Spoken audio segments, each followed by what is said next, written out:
My first act after being reborn as a mosquito. Drain a godly dragon egg's life. Just as I was fantasizing about soaring to greatness, Luna accidentally dripped the blood of the pact on me. I am Luna. I was humanity's mightiest empress. But in the end, my contracted beast was too weak, and I fell, besieged by several alien overlords. For this rebirth, to forge an unparalleled foundation, I set my sights directly on that legendary grade prismatic dragon egg. But I never could have imagined, just as I was about to form the pact, the egg's essence was completely drained by a mosquito, resulting in me contracting with this mosquito. Coming to my senses, I felt my world had collapsed. I fought so hard for a second chance to defy fate itself. A mosquito? This is a joke. And once a contract is formed, it can never be changed. Not only that, a mosquito's lifespan is pitifully short. Once it reaches its end, or gets swatted, contract would injure or kill me. Potential? It has none. Even if you poured endless resources into it. Could you ever expect a mosquito to become an emperor-grade beast? That's pure delusion. Meanwhile, having drained the prismatic dragon egg, I was feeling fantastic. Because the moment I absorbed that essence, the system's notification chimed. Evolution points plus 1000. Acquired legendary talent. Ultimate evolution. Upon each life stage evolution, you may choose one body part to enhance. Begin evolution now? Y/N. I glanced at Luna's livid face, and immediately chose yes. Even if I get swatted, it'll be after I evolve. No way I'm letting that dragon egg go to waste. But Luna, seeing I'd already absorbed the egg, knew it was irreversible. A thought struck her. Did I come back just to repeat the tragedy of my past life? A moment later, her gaze hardened with resolve. Last time I reached the pinnacle of Overlord, it wasn't luck. It wasn't some beast. It was me, my own strength. If the beast tamer path is a dead end, I'll switch to traditional martial arts. It's harder. Consumes more resources, so what? I am an empress. With that, she lifted me from her fingertip to eye level. Listen, since you're my battle beast now, you will obey my commands. But I was on the cusp of evolution, my senses dulled. All I could see was a girl's cold face, her lips moving. So I focused all my will. Woman, stop yapping and go fetch some high-grade spirit materials. Once my evolution's complete, I'll show you a good time. But to my surprise, the thoughts I transmitted came out as a jumbled mess of just a few words. I'm hungry. Need food. Eat, eat, eat. Why don't you just burst already? She barely suppressed the urge to swat me dead. From now on, you stay in this cultivation chamber. You do not leave. I'll provide the bare minimum of blood to keep you alive. But if you dare fly one step out of here, I won't hesitate to skin you alive and rip out your tendons. After Luna left, my evolution finally began. A wave of heat surged through my body. It was unbearably hot. Minutes later, the heat faded. I looked at myself in the mirror. My whole body had actually swollen up a full size. Ding! Host's ultimate evolution talent detected. Post-evolution. Choose one body part for metamorphosis. Please select. Looking at the stats on my panel, I felt a surge of excitement. My first evolution multiplied all my attributes. Plus, I'm only 200 evolution points away from the next one. The benefits from devouring that prismatic dragon egg were no joke. Looks like I really owe Luna one now. And this evolution even gave me the gigantification skill. If I'm not mistaken, isn't that like an Ultraman exclusive move? So I immediately tried using the skill. My body began expanding at an insane rate. In the blink of an eye, I grew thousands of times larger, filling the entire cultivation chamber to the brim. And I have a feeling, this isn't even my limit. It's just the chamber's limit. After testing the skill, I turned my attention back to the system. What's a mosquito's greatest weapon? Of course, it's that sharp, pointy mouth. Without a second thought, I dumped all my enhancement points into my proboscis. A mosquito's proboscis is a natural blade. The next second, that strange sensation I just gotten over came rushing back. I could feel my proboscis heating up, hardening. Enhancement complete. The soft straw now gleamed with a metallic, icy sheen, like a miniature divine needle. That's when I got the system prompt. Because I enhanced my proboscis, my devour talent leveled up directly. Now I can not only suck blood, but even pierce through solid objects and absorb their essence. Pumped up, I immediately wanted to find something to test it on. I buzzed my wings, taking to the air. I scanned the chamber, busy eating the dragon egg. This chamber is insanely lavish. The walls are actually built from low-grade spirit stones. Touch them and feel the energy. I flew to the wall and tried to take a bite.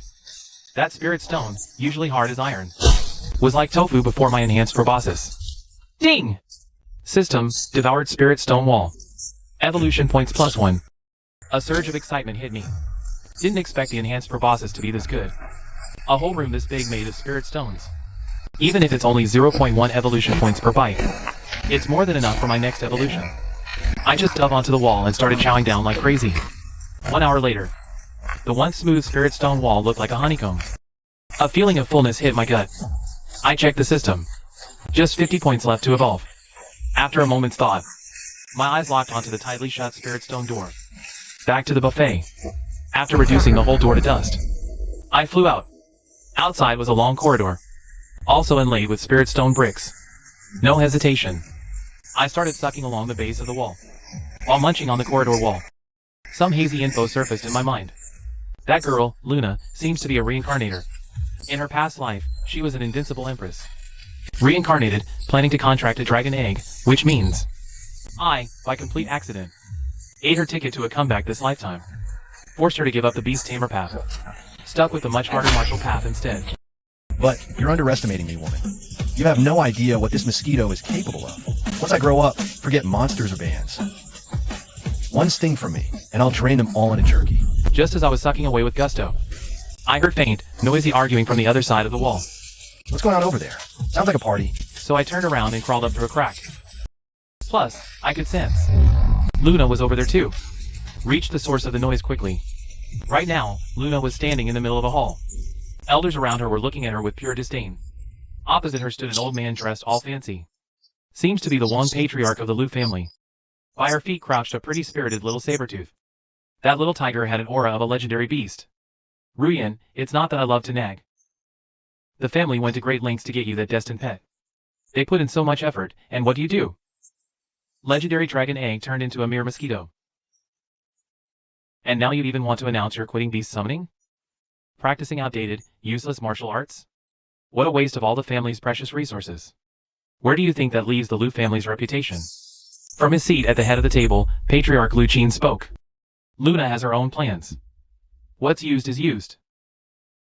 Wang Chinka sneered coldly. Patriarch, I know you dote on Luna. But you can't be this biased. If those resources had gone to my grandson's tiger, it would have become a top-tier combatant for sure. Better than wasting on a mosquito. I used the resources. I'll bear the consequences. And beast summoning isn't the only path. Even without it, I can become a top-tier powerhouse through martial arts. Wang Chinka's grandson, Wang Feng, couldn't hold back a loud laugh. Luna, little cousin, did the shock fry your brain? This world belongs to beast summoners now. What good is a martial artist? They're nothing. The little tiger beside him roared in agreement. The hall vibrated, and the surrounding mockery grew louder. Luna bit her lip, saying nothing more. Watching from the side, I felt a sudden, inexplicable anger. Sure, this woman is usually an ice queen. But she's my long-term meal ticket, at least. And for a mere retainer, his reach is way too long. Just then, I heard Luna's inner thoughts again. Wang Feng, you scum. In 3 years, betray Lu family for a post. Cause defense line fall, 3 elders die. And thousands of clansmen to become food for beasts. Even my father, died by tiger. Lu family destroyed. If I hadn't later mastered the great divine art, the Lu bloodline would have ended right there. If I had the power now, I'd slap you dead, you animal. Hearing this, I was shocked. I have a natural loathing for traitors. Looking again at Wang Feng's slimy face, and his snarling tiger, I immediately had an idea. By now, Luna's family meeting was wrapping up. The final decision. No more high-grade spirit stones for Luna from now on. Luna, before, everyone treated you like a treasure. But things are different now. From now on, all the family's best resources go to Fonger. Keep guarding that worthless mosquito, then. Wang Qinku and his grandson think they're so clever. Wang Feng was in a great mood. After returning to his room, he tossed out high-grade spirit stones and 1,000-year ginseng. He threw them to the tiger. Grow strong, little one. This Lu family will be ours to command. The tiger let out a roar, and excitedly pounced on the offerings. Wang Feng then went behind the screen divider to change and sleep. He never noticed. A tiny hole appeared in the wall's shadowy corner. I was watching the room situation through that little hole. Especially when I saw those spirit stones and the ginseng. My gut rumbled with hunger. Are those top-grade spirit stones? Better than old walls. That ginseng smells nutritious. And that big cat looks pretty full of life essence. I quietly slipped in through the hole, while the tiger was busy lowering its head to gnaw on a spirit stone. I zipped over and drove my proboscis straight into another one. Ding! Stolen! Attributes up. I was thrilled. This is like hitting the jackpot. I quickly drained the spirit stones and ginseng. A surge of power spread throughout my body. My evolution points shot straight up to 1200. Even though I could evolve now, I didn't rush it.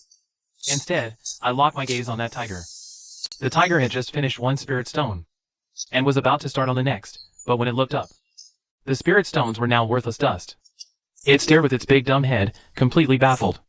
When it saw me perched on the pile of dust, wiping my mouth, it roared in fury. What kind of bug dares steal my feast? Even though this tiger was still a cub, it had quite the temper. It tried to bite me. Good thing I'm fast. A single beat of my wings, and I dodged it. You dare bare your fangs at me, you beast? I dove straight down. My enhanced proboscis was like a tiny blade, plunging directly into a blood vessel in its neck. Gulp! A huge mouthful of tiger blood went down. Ding! Drank tiger blood.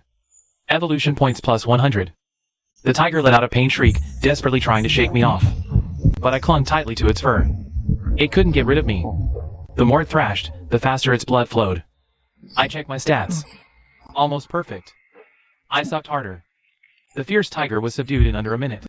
Now looked significantly thinner, staggering as it walked. The look in its eyes shifted from ferocity to sheer terror. Finally, with a pathetic whimper, it cowered in the corner, trembling like a stray dog. I looked around. Everything edible was in my belly now. I let out a satisfied burp, and slipped out the way I came. Meanwhile, on the other side, Luna was about to bring me some beast blood. Even though her resources were cut off, her spirits were still up. But before she reached the door, her expression changed. Where's my door? She rushed inside and found the place trashed, like it had been gnawed by a giant bug. And the worst part, the mosquito was gone. She panicked.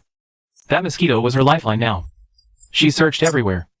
Finally, she spotted a perfectly round little hole in the corner. Could a mosquito chew through solid stone? Did it make this hole?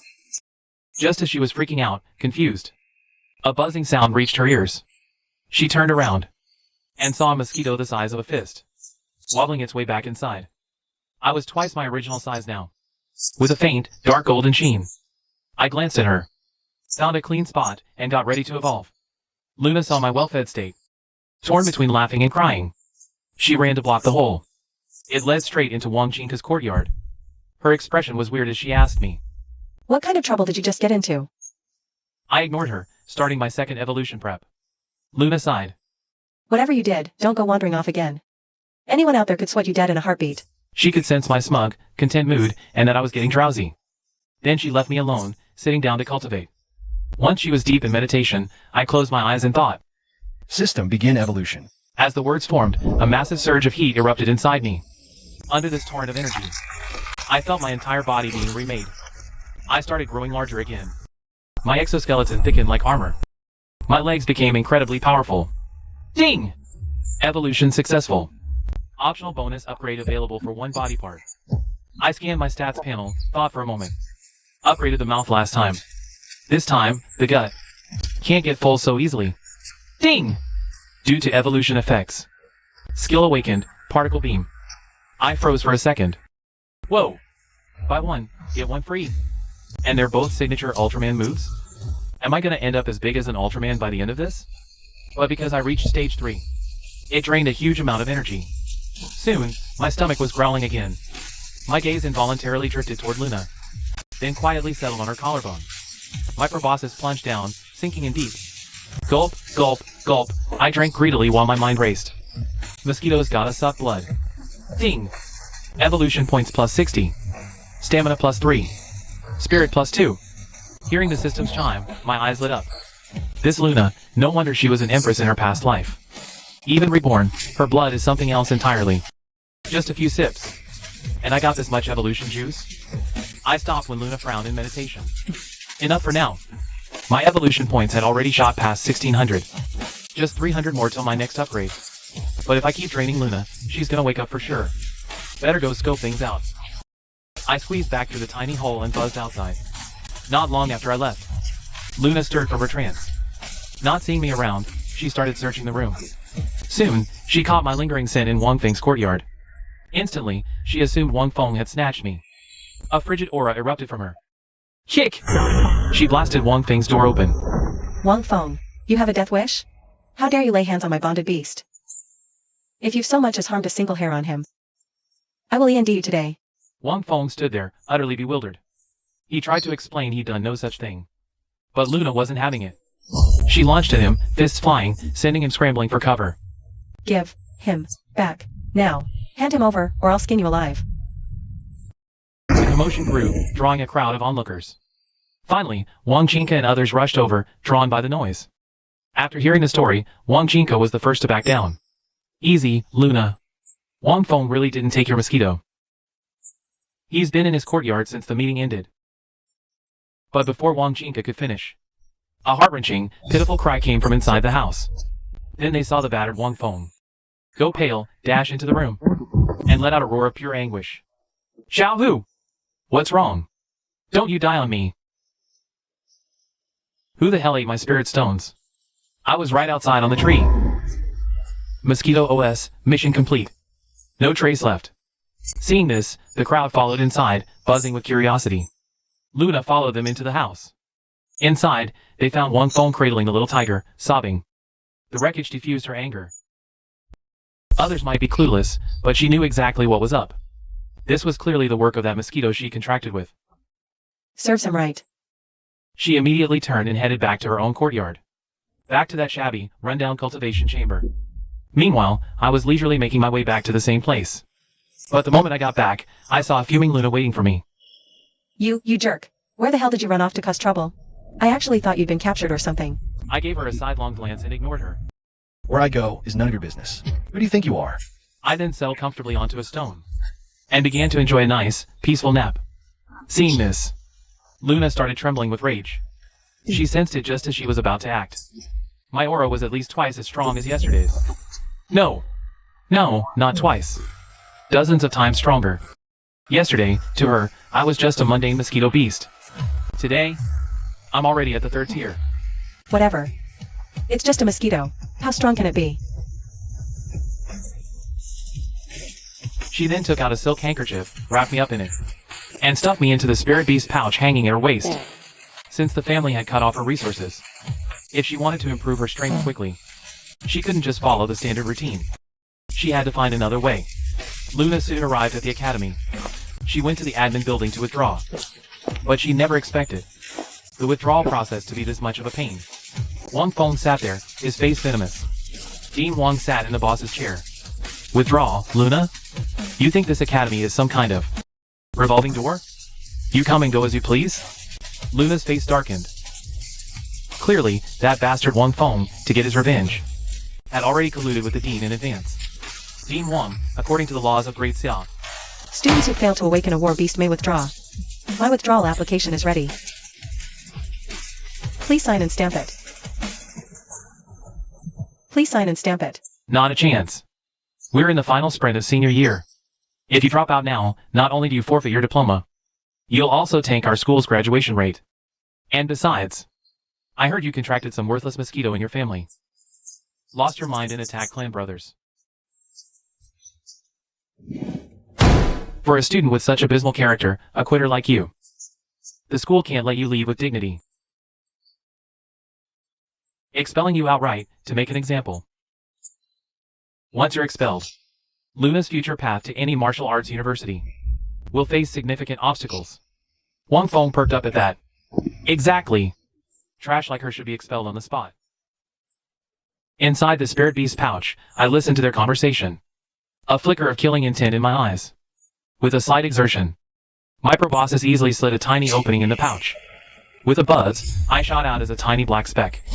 My size was minuscule, my speed blistering. No one present had a clue I'd left. However, not far away by a spirit pool, 2 guardian beasts were coiled, 2 peak tier 3 earthfire serpents. The brute sensed a living presence and unleashed torrents of flame, instantly cutting off Luna's retreat. Luna's expression turned grave. Fighting 2 peak tier 3 beasts while outclassed? That's suicide. After a moment's thought, she pulled out an explosive fire talisman, ready to go down fighting. But just as she prepared to strike, she heard my excited roar. Let me handle this grunt work. Leave the dirty jobs to me. Then she saw me, charging headfirst into the wall of fire. Without hesitation, I bellowed. Fire the particle cannon. My abdomen contracted violently. A particle beam, dozens of times thicker than my entire body, erupted forth. The Tier 3 Earthfire Serpent's flames.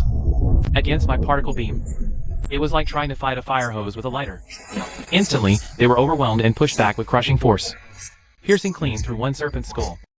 The residual energy didn't even slow down, blasting a massive crater in the ground over a dozen meters behind it. The other Earthfire Serpent turned to flee back into the pool. Too late to run. I dashed forward, impaling myself onto it, and started gulping furiously. In seconds, I'd sucked it dry. Then I went to the one I blasted through, drained it into a desiccated husk. I didn't even glance back at the stunned Luna behind me. I shot straight for the spirit pool. This spirit pool is the true treasure of this hidden realm. The water shimmered with 5 radiant colors. Quintessential spirit liquid, 5 elements condensed. Just a single sip could cleanse a warrior's marrow and completely transform their body. And at the very center of the pool, a legendary 7-orifice lotus of insight was even growing. Finally, Luna snapped out of her daze. A flicker of joy passed through her eyes. Who would have thought this mosquito she contracted would give her such an incredible surprise? 2 peak-tier magical beasts, wiped out in the blink of an eye. Perfect. With this 7-orifice lotus of insight, this whole pool will rebuild my meridians. I'll break through to Martial Master in no time. But before her excited words could fully fade, the smile on her face froze, her eye twitching violently. Because she saw me, this damn mosquito, not only beat her to the pool, but also plop right down on that precious lotus. My proboscis plunged straight into its heart. The once blooming 7-orifice lotus of insight withered and turned yellow at a horrifyingly visible speed. Finally, with a crack, it turned to dust and scattered on the wind. Not only that, without even a hint of a burp, I dove headfirst into that priceless spirit liquid pool. Like a high-powered pump, I made the water level drop at an absolutely terrifying rate. Ding! 8, 7-orifice lotus. Plus 500 evolution, plus 30 spirit power. Ding! 8 rare spirit liquid. All stats plus 10. Amidst the rapid-fire system chimes. In just over 10 seconds, that invaluable pool of spirit liquid was sucked bone dry by yours truly. I didn't even spare the spiritually imbued mud at the very bottom. Chomp, chomp, ate it all. Luna stood there, petrified, completely motionless. Then, a rage that shot straight to the crown of her head erupted. She pointed at me and screamed. You shameless glutton, are you starving to death? My meridian rebuilding treasure is gone. You hog the whole feast and don't even leave me a drop of soup. Hearing Luna's tirade, I lazily floated up from the pool's bottom. My belly swollen and round, I buzzed right in her face. Let out a loud, hearty belch. What's all the yelling for? I'm your bonded war beast. If I'm full, it's basically the same as you being full. What's mine is yours. Besides, there's still 2 snake skins left. That stuff is waterproof and super durable. Prime material. Hurry up and roll him up. Take him home and sell him for scrap cash. As the words hung in the air, Luna saw stars. She was so furious. She was about to say something when her vision went dark. She nearly passed out from sheer rage. Back at the Hunters Guild in Cloud City, Luna turned in the Blackwind Valley mission. Swap for beast essence, spirit stones. Over the past few days, she'd finally figured it out. Stop the thieving mosquito was to stuff its belly full in advance. Faced with Luna's scheme, I, of course, had no objections. I sucked all that essence blood right into my system. Then I plopped down on the table and dozed off. Luna, meanwhile, began cultivating using the exchanged spirit stones. Who knows how much time passed, pop. Luna successfully broke through to the next realm. But the moment she emerged, the courtyard gate was knocked. A young lady named Lin Mushue, eyes red-rimmed, showed up at her door. Through our soul link, I pieced together fragments from Luna's thoughts.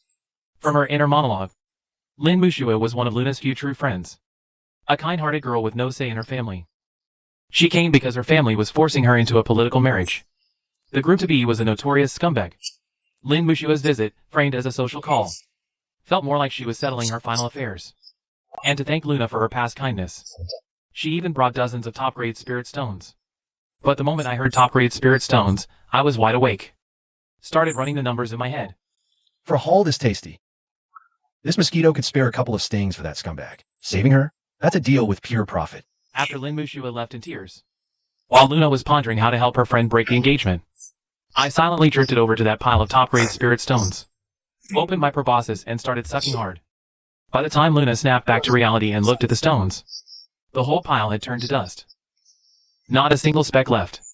Seeing this, Luna completely lost it. You shameless, filthy mosquito. You spit that out right now.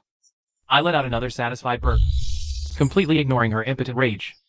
I landed on her shoulder and settled in for a cozy nap.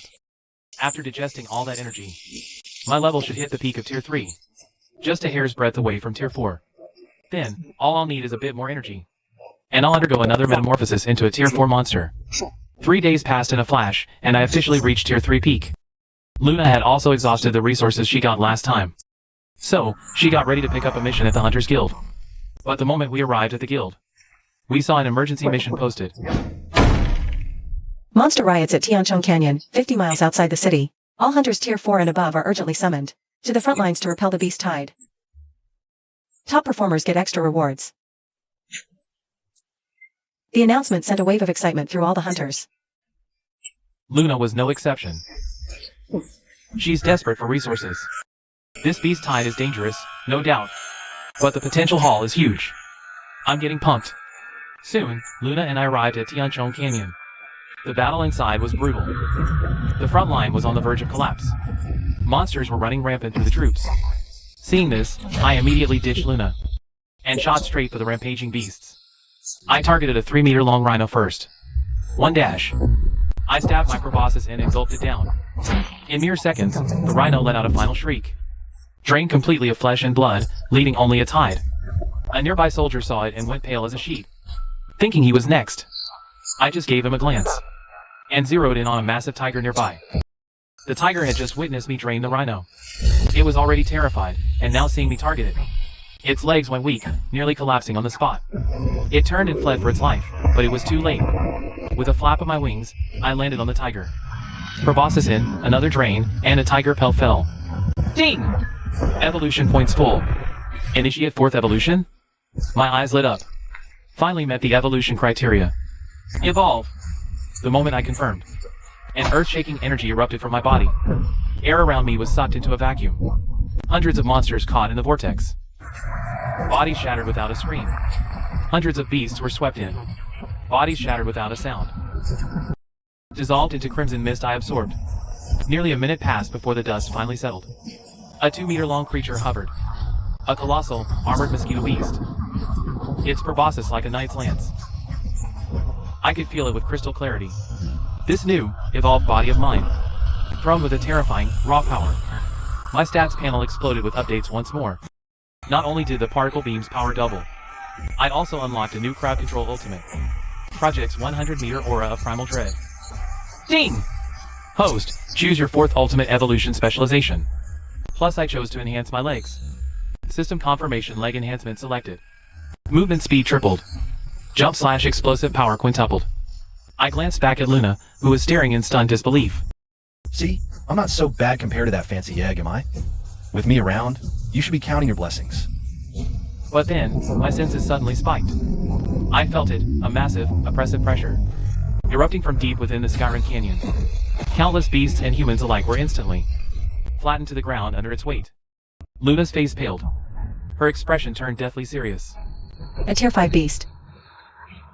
I felt the pressure too. But honestly, it felt kinda weak. No big deal. So, I cranked my new suppression field to max. A wave of crimson psychic force erupted from me, shooting skyward.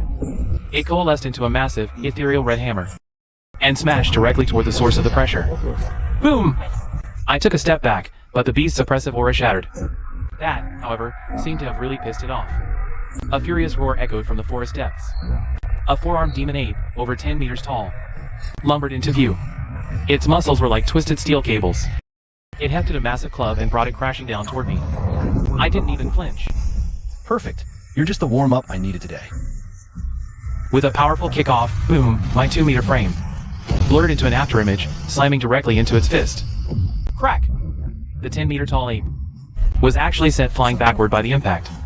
It scrambled up, looked at its own fist in confusion, then back at my relatively puny 2-meter form.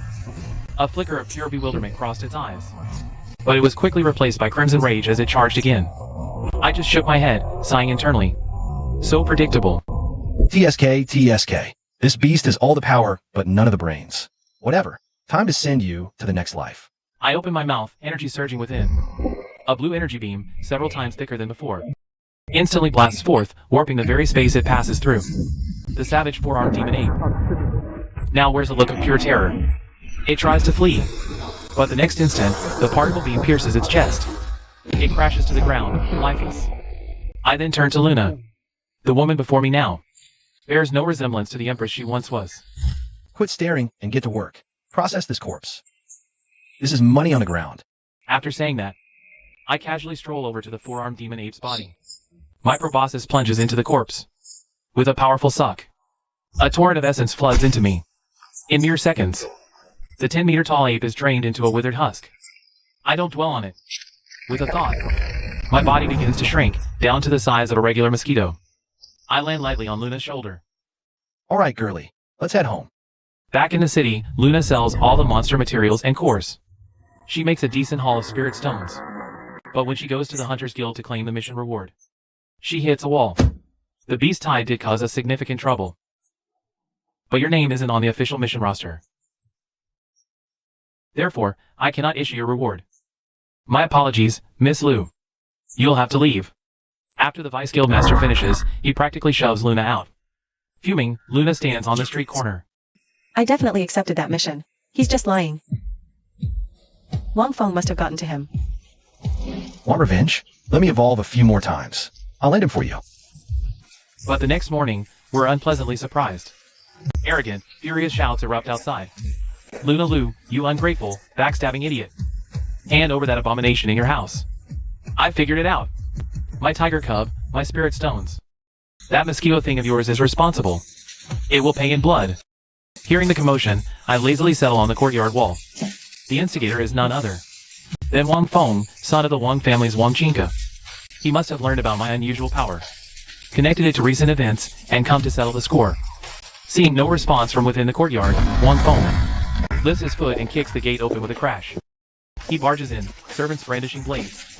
Spotting Luna sitting under a tree, he snarls. Luna, are you deaf? Why aren't you answering when I call you? Listen up. Hand over that mosquito, right now. Luna didn't even bat an eyelid. Get lost. Wang Feng was absolutely seething at the response. See? This bitch is guilty as hell. Sabertooth's critical, spirit stone dust. It was all that damn mosquito. If I don't get that beast today, I, Wang Feng, am not a man. You want it? Fine. I'll give you what you want. I gave my wings a little buzz, and zipped right behind Wang Feng. Luna saw it all. A playful smirk touched her lips. Wang Feng, didn't I warn you? Don't bother me. As for where my battle beast is, why don't you take a look behind you? Hearing Luna's words, Wang Feng instinctively turned. His eyes met mine. He froze in shock. He tried to scramble back, to put distance between us. Like I gave him the chance. My wings hummed. I broke the sound barrier instantly. All Wang Feng heard was a deafening buzz in his ears. He didn't have time to scream before my proboscis slammed straight into his neck. Glug, glug. Warm blood gushed through my proboscis, flooding my gut. Gotta say, for a scumbag, being Wang Chinka's grandson has its perks. Fed all those rare elixirs since birth. The energy in this blood's not half bad. As I guzzled it down, Wang Feng let out a blood-curdling shriek. He convulsed like electrocuted. Lackeys stood dumbfounded. All they saw was their young master suddenly scream, then clutch his neck and start doing a weird jig. They had no clue what was happening, but their faces soon paled, because in less than 5 seconds, Wang Feng's once ruddy complexion visibly withered, turning sallow and desiccated, like a piece of sun-dried jerky. Young master, what's wrong? Get a healer.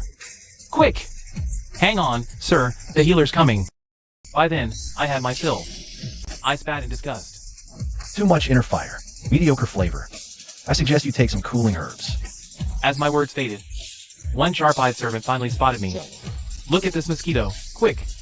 It must be the one that drained the young master's blood. Grab it! I gave them a dismissive glance. With a flap of my wings, I returned to Luna's shoulder. An elderly servant in his 50s or 60s saw this. His face changed. Luna, this. Luna stood up. She brushed the dust from her skirt. Wang Feng trespassed. He intended to harm one of the family heirs.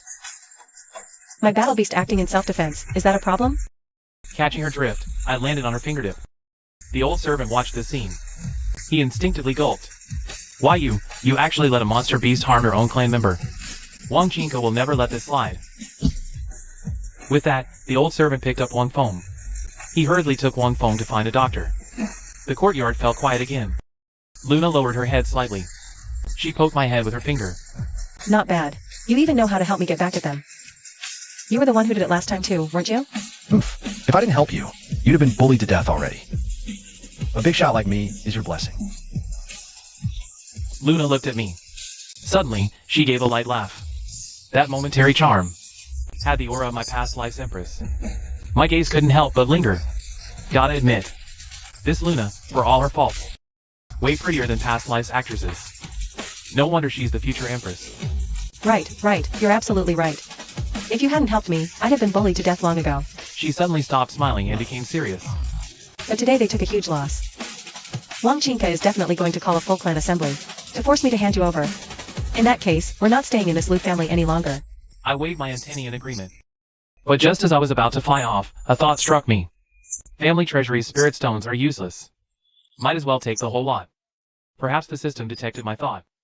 The prompt sounded again. Ding! Host entered a VIP. Loot the Lu family treasury. Mission reward, unlock legendary skill, animate all things. As the system's voice faded, I got even more excited. I flapped my wings twice at Luna. Led the way to the back mountain treasury. Luna called out from behind. Hey, where are you going? Keep up, girly. I'm taking you to make your first big score. Luna couldn't understand my chirps. But seeing my flight path, the corner of her mouth twitched.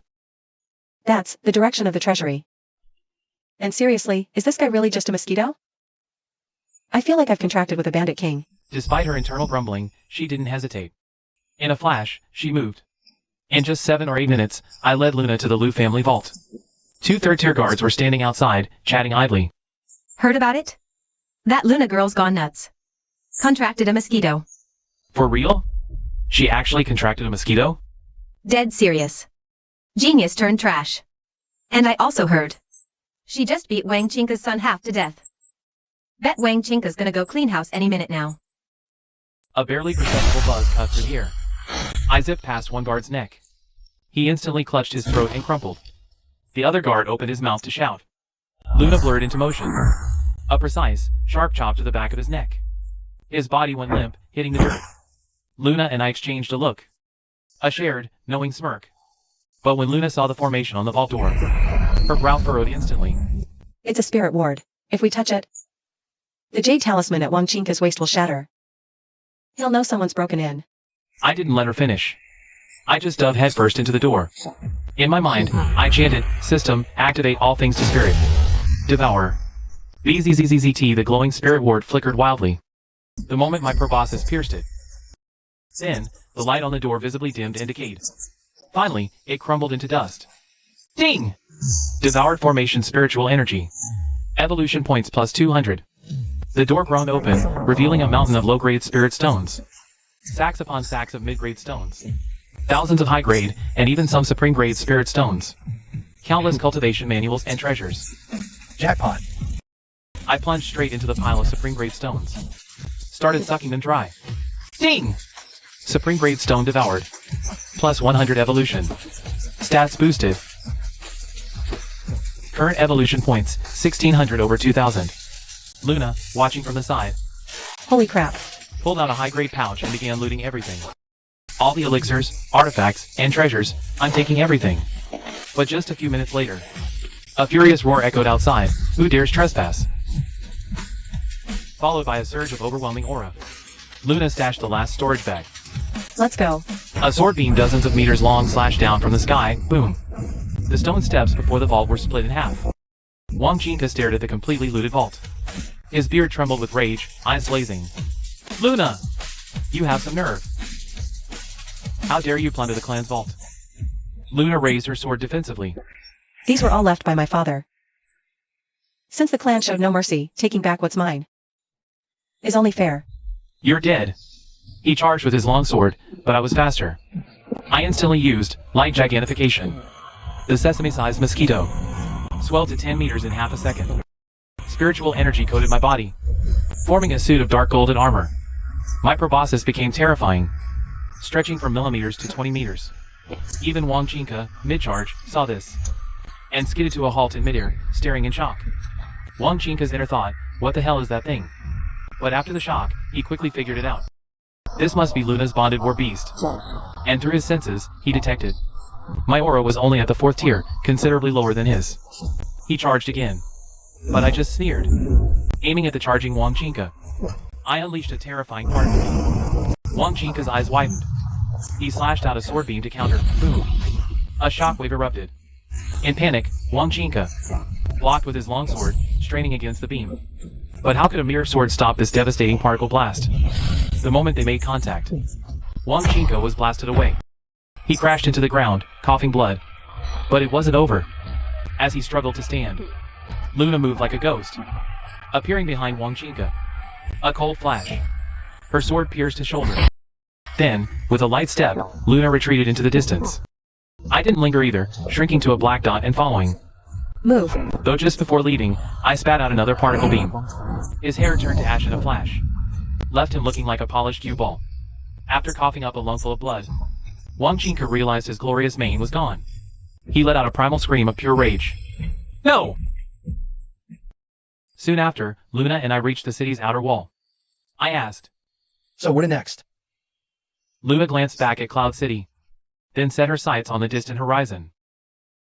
Dragonheart Academy has the resources. Enough to guarantee a rapid power-up for me. Fine. You're paying for meals on the road, then. Oh, and see that merchant caravan's crystal core card up ahead? I'm getting that hungry feeling again. Luna just stared at me, utterly speechless. This mosquito of hers was a bona fide bottomless pit. After my relentless pestering, she managed to hitch a ride with the caravan soon enough. I buzzed right along. We learned this was the Imperial Dragon Caravan, a group dedicated to transporting royal tributes. This haul included a fiery red fox kit, high-grade crystal cores, and rare materials. Security was tight, over 100 guards, dozens of defensive arrays. 7 days later, Luna flicked my forehead. A warning. Don't you dare cause trouble. This is a royal caravan. If you screw up, even I can't save your hide. I rolled all my eyes. Oft. Since when is there anything I can't eat?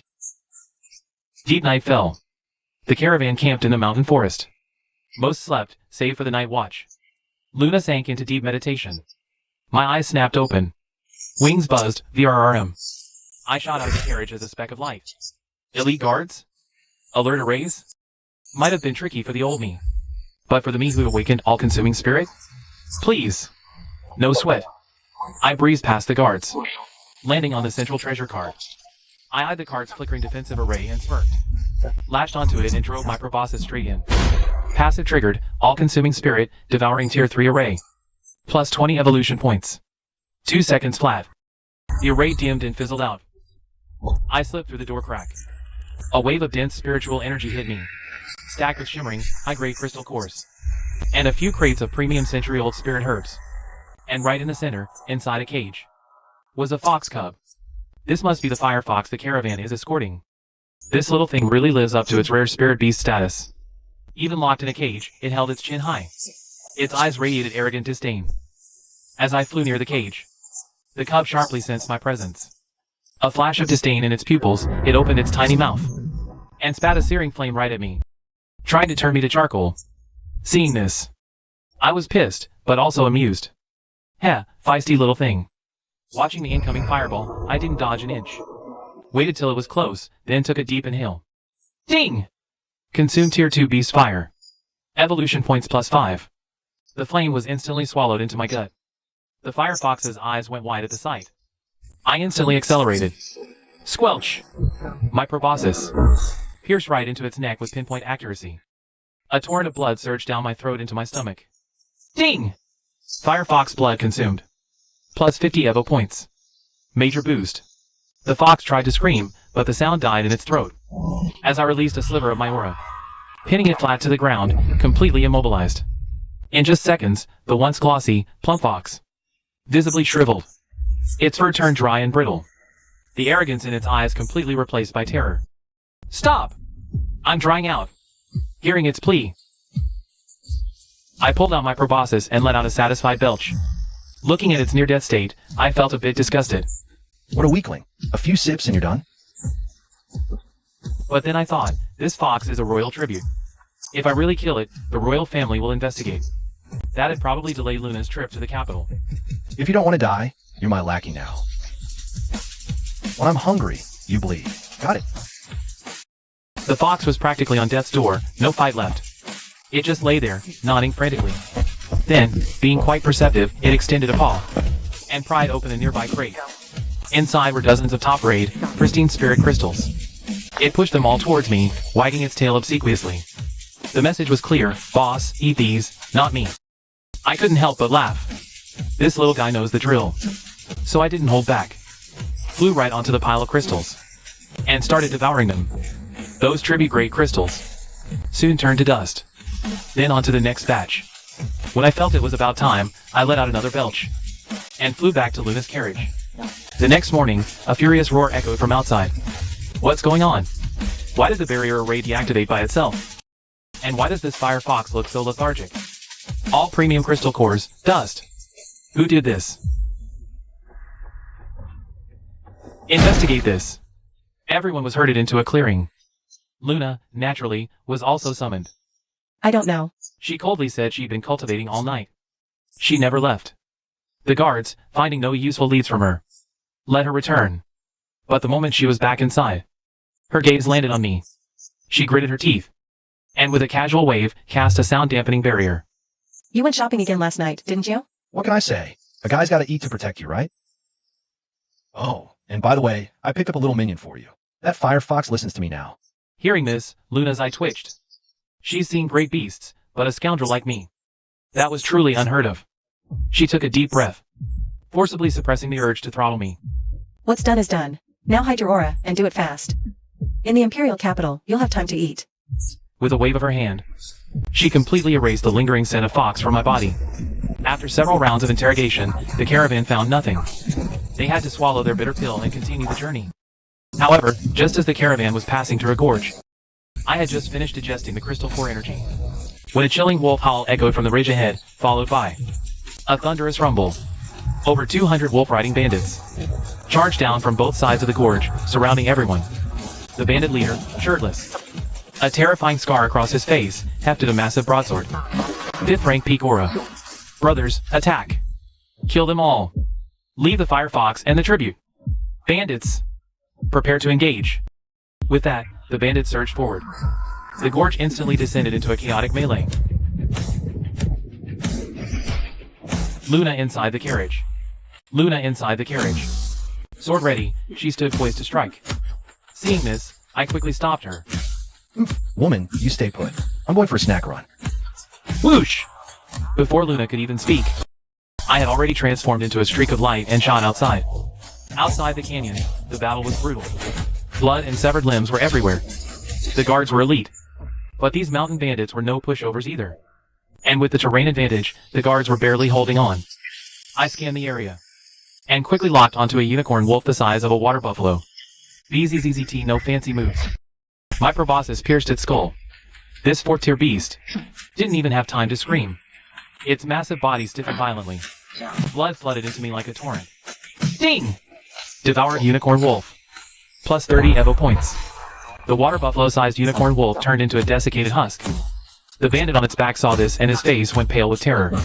He tried to scream for help, but my proboscis was already slicing across his throat. Life force surged into me once more. Ding! Devoured life force. Plus 20 Evo points. I let out a comfortable burp. Ah, that's the stuff. Without a moment's pause, I continued as a streak of light, weaving madly through the bandits. Every bandit I passed, a massive surge of life force poured into me. Body after body fell. In under half a minute, no less than 50 bandits had fallen to my proboscis. The bandits panicked. A ghost! Third bro's been drained dry. Extreme panic spread among the bandits. Seeing this from afar, Scarface unleashed a powerful horizontal slash, sending the guard captain flying, and roared in fury. What the hell are you all panicking for?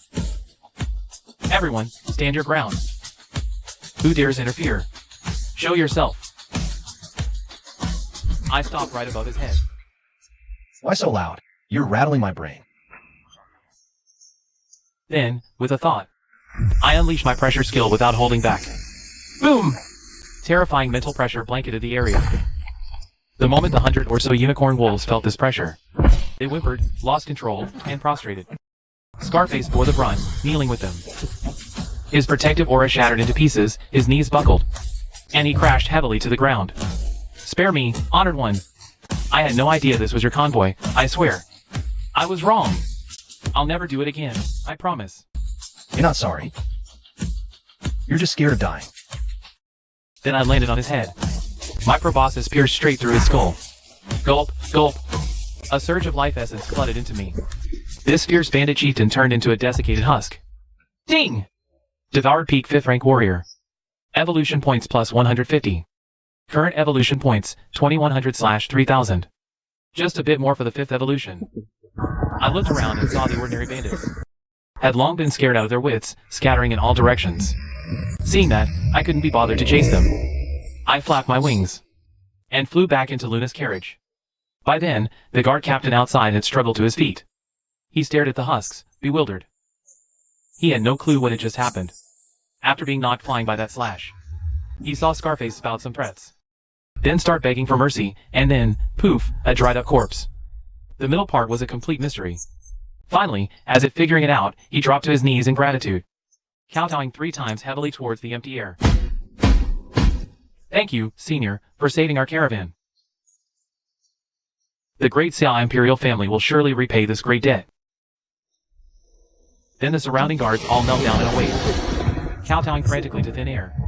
This scene, of course, was seen by Luna inside the carriage. Even a former empress's mouth twitched. Senior. If they knew. They were saved by a gluttonous mosquito. They'd probably draw their swords and try to slice you up. So what? Do we save them or not? Man, that bandit's blood was rank though. If it weren't for the evolution points, I wouldn't have touched it. Now you're getting picky, but you did good this time. Saved me the trouble of stepping in. Of course. With me around, you better be grinning from ear to ear. 2 days later, the caravan finally exited the mountain range and arrived at the imperial capital, Divine Martial City. Once inside, Luna took me straight to the capital's Myriad Treasures Pavilion to use the Dragonheart Academy's resources. She first had to get in, but getting into Dragonheart Academy wasn't easy. She had to go to the Myriad Treasures Pavilion. Soon after we arrived at the pavilion, she dumped the contents of a storage pouch onto a table. Clatter. Over 100 beast cores filled. 3 pristine 4th-tier beast pelts. A dozen ancient spirit herbs from Lu Vault. Instantly piled into a small mountain. The shopkeeper's eyes lit up. But seeing Luna's plain attire, her simple clothes, a flash of greed crossed his face. The goods are decent, miss. But these beast carcasses are unnatural. Drained of their essence, like some dark ritual. Such questionable goods risk our treasures pavilion. Is huge. Final offer, 3,000 mid-grade spirit stones. As he finished, I let out a cold snort. This greedy pig. This haul is worth at least 10,000 mid-grade stones. He's offering 3? Trying to fleece us blind. Luna knew it too, so she didn't even bother haggling. She coldly spat out 2 words. No deal. But right then, bang, the main door was kicked open. A young noble swaggered in. He wore expensive protective robes, spinning 2 fist-sized fire cloud crystals in his hand. A 5th-tier beast followed behind him. A rare 5th-tier golden-scaled crocodile. Everything screamed spoiled rich kid. He glanced at the stuff on the table. Hold it. I'll take that prismatic blossom. He tossed Luna an old coin pouch. It held 100 low-grade spirit stones. Take the money and get lost. Young Master Zhao. What an honor. If you fancy it, who dares refuse? You. What are you gawking at? Get that over to young Master Zhao, now. Let me tell you, young Master Zhao is a big shot.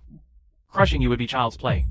Hearing the shopkeeper, young Master Zhao said nothing, but simply held out his hand, waiting for Luna to obediently hand over the blossom.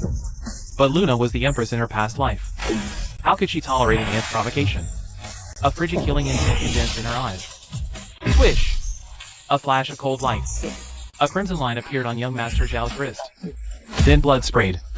Amid his agonized shriek, his hand thudded to the floor. My hand! Ayah! My hand! Get her. I'll make her regret being born. Everyone's faces paled. No one could believe it. Luna had the audacity to actually sever a young noble's hand. Zhao's guards drew their swords, rushing forward. The golden-scaled crocodile behind him roared, charging. Luna let out a cold snort at the sight. She was about to make her move, but before she could, I had already shot out. Stand down, girl. This punk's mine. Then, facing the charging golden-scaled crocodile, I became a streak of light, my proboscis cold and gleaming. I pierced its mouth, drilling straight up through its palate, and started slurping it down with gusto. The crocodile shrieked, writhing in agony. Immediately after, its massive body, visibly shriveled, transforming from the size of a buffalo, turned into a scrawny, dead mutt in a blink. Ding! 8 tier 5 crocodile. Plus 200 evolution points. After finishing the job, I let out a satisfied burp, and crawled out through the crocodile's eye socket. The entire treasure pavilion fell deathly silent. Everyone stared dumbfounded at the mummified crocodile, as if they couldn't believe it was just alive. Had turned into a dried up husk the next instant. He fell on his rear. What the hell? I was so scared I fell on my butt. What the hell is that? Save me! Save me! His enchanted robe, sensing danger, automatically erupted in a blinding shield of light. I looked at that shield, a flicker of excitement in my eyes. Nice! A 2-for-1. That shield's packing energy. Probably worth a decent chunk of evolution points. But seeing the shield activate on its own, young Master Zhao instantly felt emboldened again. You're finished, I'm telling you. I'm a scion of the Zhao clan. When my father gets here, he'll make you wish you were never born. He'll definitely make my dad, his words choked off mid-sentence. Because he saw me beat my wings once. And slam right into the robe shield, opening my maw to feed. That so-called invincible below tier 6 enchanted robe of his had its glow visibly dim, holding out for a few moments before. Pop! It vanished. A series of cracking, tearing sounds came from his robe. It shattered into tattered strips of cloth. A gust of wind blew by, leaving him in flowery underpants, utter social death. The system's voice chimed in my mind. Ding! Devoured tier 6 supreme enchanted robe. Evolution points plus 300. Ding! 3,000 out of 3,000 points. 5th evolution unlocked. Hearing I met the standard for the 5th evolution, I gave my wings a contented shake, and flew back to perch on Luna's shoulder. Taste mid reeks of scumbag. Luna watched this scene unfold. A slight upward curve at the corner of her mouth. Then she turned a cold gaze to the petrified shopkeeper and sneered. So, what's this batch of goods worth now? The fat shopkeeper scrambled to the counter, terrified. Trembling, he produced a black card. 20,000 top-grade stones. No, 50,000 top-grade spirit stones. Luna casually took the black card. She didn't even spare a glance at the stark-naked young Master Zhao. She turned and walked out of the treasure pavilion. But not far out. I suddenly felt the energy inside me becoming hard to control. Waves of immense power started surging wildly through my body. I knew it, I'd overeaten. The 5th evolution was about to kick in. So I immediately told Luna about it. Upon hearing this, Luna headed straight out of the city gates. She came to a desolate wilderness. Right here. Focus on your evolution. I'll stand guard. Her words unleashed the energy I could no longer suppress. Boom! A blinding burst of black light erupted from my core and exploded outwards. The system's alert started blaring like crazy. Ding! 5th evolution conditions met. Host's profound energy detected. Triggering, form-shifting breakthrough. Please select this evolution's exclusive enhancement focus. Enhance my replication ability. What this lord wants is tens of thousands of mouths. An overwhelming, unstoppable tide. Acquired legendary skill, Endless Swarm. Evolution complete. Initiating form shift. Black light enveloped me, finally coalescing into a giant black egg. It then began violently pulling in the surrounding spiritual energy, forming a vortex of chi. Luna stood guard with her sword drawn, vigilantly scanning. Time passed. I don't know how long. The chi vortex gradually ceased. Crack! A crisp shattering sound echoed across the silent wilds. A fissure split the surface of the luminous cocoon. Then, a slender, pale hand shot out from the crack, ripping the shell to shreds. The very air screamed with a sonic boom. I slowly straightened up, looking down at myself. I was no longer the universally despised mosquito, but a perfect, almost impossibly flawless human body. Over 6 feet tall, fair skin, a toned physique. Even down there was 8 inches. With a thought, spiritual energy materialized into a black robe. My hair fell loosely to my shoulders, casual and unrestrained. The image of a noble scion. I rolled my neck. and looked towards Luna not far away. She was clearly stunned.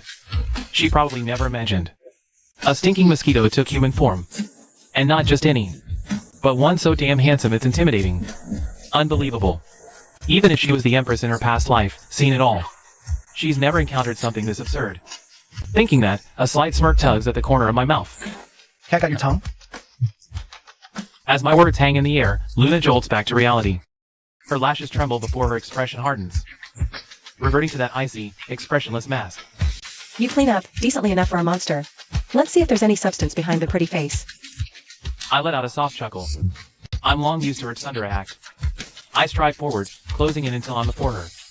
The height difference forces her to look up. I lean down slightly, my breath ghosting near her ear. Since you're so curious, I'll show you exactly what I'm made of. With that, I turn my gaze to a distant mountain. Snaps fingers. Time to clock in, boys. BZZZZZZZZZZZZT. Without any warning, a black cloud explodes behind me. Luna's pupils constrict to pinpricks. She sees it now. A torrent of countless mosquitoes. Their aura, it's identical to mine. But her shock isn't over. At my silent command, the swarm. It sweeps the mountain, leaving a barren scar. Birds, beasts, flowers, trees. Everything gets devoured. And finally, with nothing organic left, the swarm consumes the mountain itself.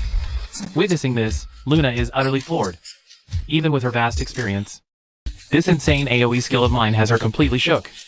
If she had this power in her past life, how could those alien overlords have ever cornered her to death? The thought makes her look at me. A flicker of incredibly complex emotion surfacing in her eyes.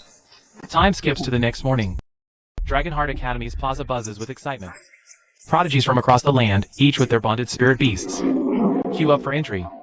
Among them are rare Tier 3 winged tigers, Tier 4 stormhawks, and even a terrifyingly aura-clad armored colossus ape. But the most intimidating group is at the very front. All around 17 or 18, dressed in lavish finery. Each one's aura is unfathomably deep. Their bonded war beasts are at least Tier 5, with the strongest one even reaching Tier 6. They're this year's top contenders. And the leader is that rich kid from yesterday's elder brother, Zhao Zilong. Soon, the academy began the preliminary screening. I took human form and stood in line with Luna. Our turn came quickly. The registrar was a balding old man. He lifted his eyelids, giving Luna a once-over. Your martial foundation isn't bad, but here at Dragonheart Academy, it's the combined combat power of master and beast that counts. Show me your contracted battle beast. If below 3rd tier, you're not even qualified. Luna's face remained expressionless. She glanced at me, still yawning. My battle beast is a mosquito. It's too small. Not convenient to summon right now. The moment those words left her mouth, the noisy square fell silent for a full second. Then, the noble youths erupted in laughter. A fat guy doubled over, howling. Ha ha ha. Did I hear that right? Someone actually contracted a mosquito? A girl in purple robes covered her mouth with a titter. No wonder she only brought a pretty boy plaything. Turns out her own battle beast is too embarrassing to show. Trash like her doesn't deserve to enter the secret realm with us. Doesn't deserve to take the trials with us. Hearing the mockery, Luna's eyes flashed with killing intent. But I stepped in front of her first. I didn't speak. Instead, that gaze, born of a primordial apex predator, coldly swept across the entire crowd. A 5th tier monster's aura exploded forth. Behind me, a faint, colossal shadow of a mosquito. A sky-blotting figure materialized. Now sounded like a strangled duck, his voice cutting off abruptly. The 4th tier hellhound beside him fared even worse. Sensing my aura, it trembled uncontrollably. A puddle forming on the ground beneath it, clearly scared Pissless. The old man in charge broke out in a cold sweat. His heart hammered. He never dreamed. The harmless-looking youth beside this girl was actually a monster beast. And a 5th tier great monster capable of taking human form, no less. This was no small matter. The entire square fell into dead silence. Who could have imagined someone from a backwater like Cloud City could contract a shape-shifting great monster?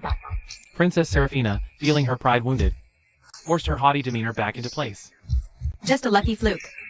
Contracting a 5th tier beast is nothing. Has access to top tier cultivation arts and combat skills. We all carry supreme grade artifacts. My endless magic treasures will crush him into paste in the trial. Could also smash him into a pulp. Princess is right. That country bumpkin has zero heritage. He's no threat at all, compared to true prodigies like us. They're just glorified cannon fodder, faced with their desperate attempt to save face. I didn't even bother arguing. Instead, I reached out and held Luna back. Top tier magic artifacts? Premium array discs? More rare treasures than you can throw? Perfect. I was worried the trial realm wouldn't have enough to feed me. Just wait till you all get inside. I'll show you what real terror feels like. The proctor wiped cold sweat from his brow. First trial, hunt in the secret realm. Each gets a teleportation jade slip. You have 5 days. Points for slain beasts and collected herbs. Higher points, better rewards. Begin the teleportation. Hum a flash of white light, and the prodigies vanished from the square. My vision cleared, and the scenery had changed. An ancient, towering primeval forest stretched before me. The spiritual energy here was so dense it was almost tangible. This was the Dragonheart Academy's trial realm. But our arrival had clearly disturbed some beasts. In moments, over a dozen third-tier wind wolves surrounded us. Luna drew her sword, ready to deal with them, but as she turned, she saw me take a deep breath, looking dead serious. Hey, girl. Tell me something. If I drain this entire trial realm dry, that would work too, right? Are you insane? There are countless treasures and thousands of trial beasts in here. Even with your appetite, you can't handle that. But before she could finish, I answered with action. Boom! A pillar of black light descended, engulfing me. Then, endless black mist erupted from my body. Millions. Billions. An uncountable swarm of mosquitoes centered on me, emitting a skin-crawling drone, and surged out in all directions. Those third-tier wind wolves vanished without even a whimper. Not just beasts. The spirit mushrooms and frost-coated spirit fruits too. Even the very spiritual energy of this forest were mercilessly drained by the swarm. Grass, trees, vegetation, everything was devoured. In their wake, not a blade of grass remained. As the plunder grew, the system's notification chime went berserk, ringing non-stop. Ding! Devoured a century-old spirit fruit. Evolution points converted. Devoured wind wolves. Evolution points. Devoured pure spiritual energy. Attributes boosted. I stretched luxuriously, glancing at the petrified Luna. Let out a resounding belch. See that? That's what I call a professional land clearing machine. Let's find those nobles. I'll help you vent. Meanwhile, outside in the plaza, an unprecedented commotion erupted. The ranking steal for points. Blinding light pillar. Proctor choked on tea. Spat it out in shock. He rushed off to find the chief examiner. The chief examiner was leisurely sipping tea indoors. Chief, something terrible has happened in the exam grounds. The chief examiner frowned. Calm down. What's the big deal? Has the sky fallen? The proctor trembled, pointing at the scrying mirror screen. And no. It's the entire southeastern sector forest. It's gone. Turn to barren wasteland. And look at the steel. Chief examiner's heart jumped. Looked at steel. A mouthful of hot tea sprayed all over his desk. His eyes bulged wider than dinner plates. On the points leaderboard, that Luna from Cloud City, who was originally near the bottom, was skyrocketing at a terrifying, insane rate. 5,000 points, 80,000, 300,000. She shot to the top. Guards were stunned. To dominate the field were utterly dumbfounded. 300,000 points? Exorcised all third-tier beasts' ancestors? 5 minutes in. Holy crap. Crazy. Formation's energy draining fast. The surveillance in the southeast zone, something's eaten it all. What the hell is happening in there? The entire plaza. Chaos outside. Deep in the realm. Princess Seraphina, still blissfully unaware, was leading a dozen or so noble sycophants. They had just finished clearing a group of 4th-tier turtles. Fat guy with snake fawned over Princess. Your Highness is great. Half an hour in. And our points have already broken 1,000. Broken 1,000! At this rate, the top spot is definitely yours. As for that Luna from Cloud City or whatever, she probably has under 100 points. Pathetic. Humph. Just a country bumpkin from the sticks. So what if she contracted a shape-shifting beast? No spirit herbs or formation support. It's just a mana-hogging waste of space. But her words were cut off by a rustle. An eerie, chittering noise was rapidly closing in. The fat guy's venomous serpent was the first to sense it.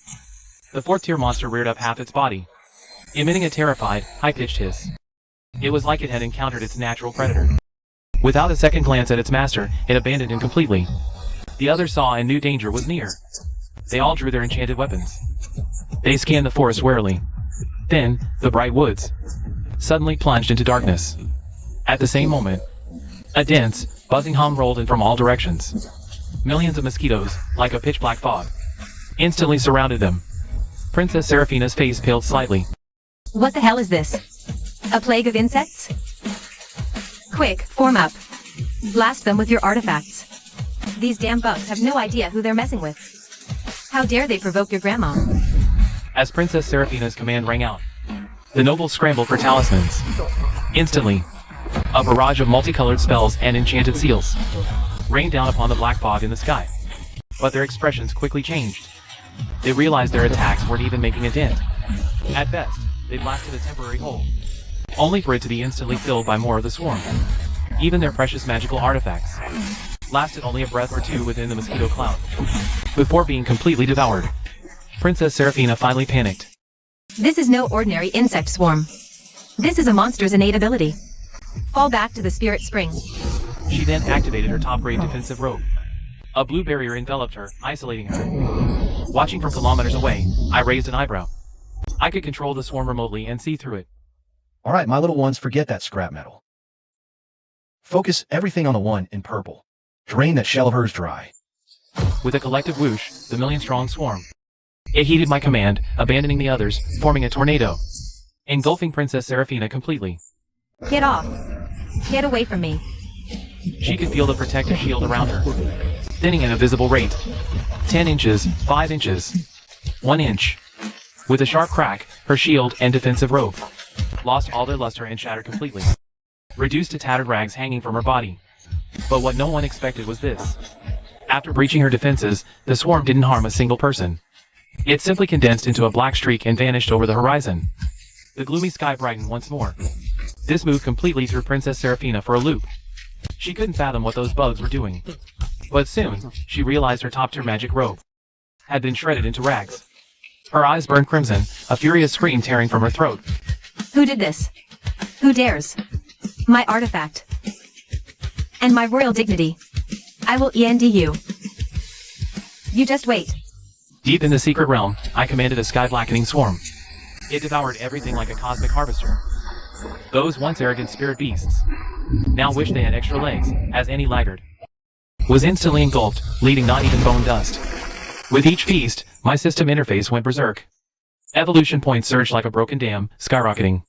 Simultaneously, Luna's score jade token glowed so fiercely it was almost scalding its numbers, morphing into an incomprehensible, astronomical figure, 7. 300,000, a million. In that moment, the entire secret realm's ecosystem collapsed. Back in the main square, everyone looked like they'd seen a ghost. Their eyes were glued to the ranking monolith. The former top ranker, Zhao Zilong, had a measly few thousand points. But behind Luna's name, the string of zeros threatened to shatter the stone. The chief examiner's teacup had long since shattered. His lips trembled, but no words came out. An elder shrieked, "Disaster! The realm's core is depleting. Even the spatial foundation is being consumed. If we don't abort the trial now, the entire realm will collapse. This realm is Dragonheart Academy's foundation. If destroyed, we'll be branded traitors forever."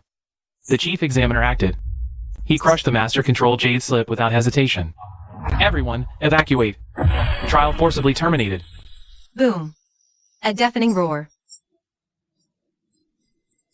A massive fissure tore open across the secret realm's sky. An irresistible spatial vortex instantly enveloped everyone. I was mid-feast when I felt my body go weightless. I had no time to finish draining the spirit spring when the scenery shifted.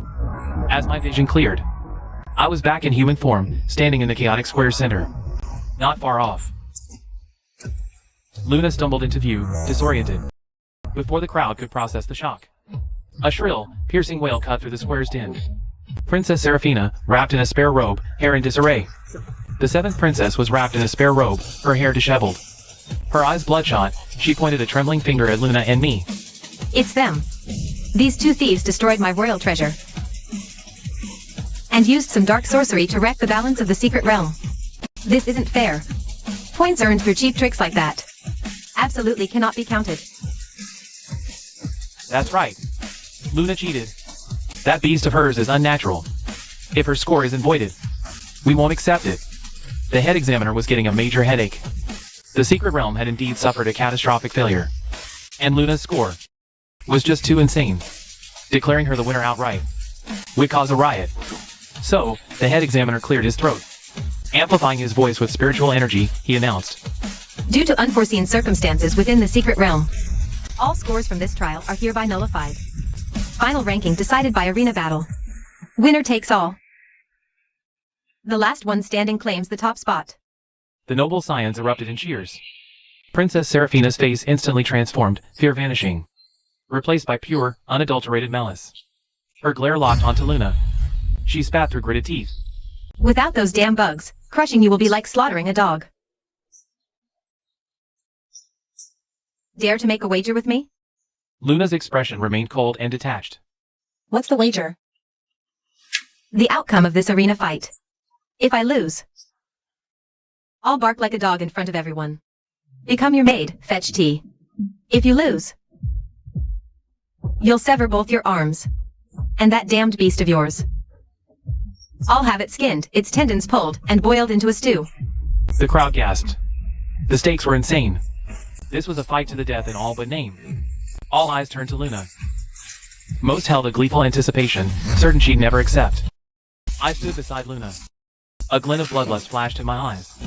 Deal. I'll accept this wager on her behalf. But barking like a dog is letting you off too easy. If you lose, you become Luna's foot-washing servant. At her beck and call. Fine. Since you beg for death, I'll grant it. The arena battles commenced quickly. The first few rounds were filled with nobodies. Luna didn't even need my help.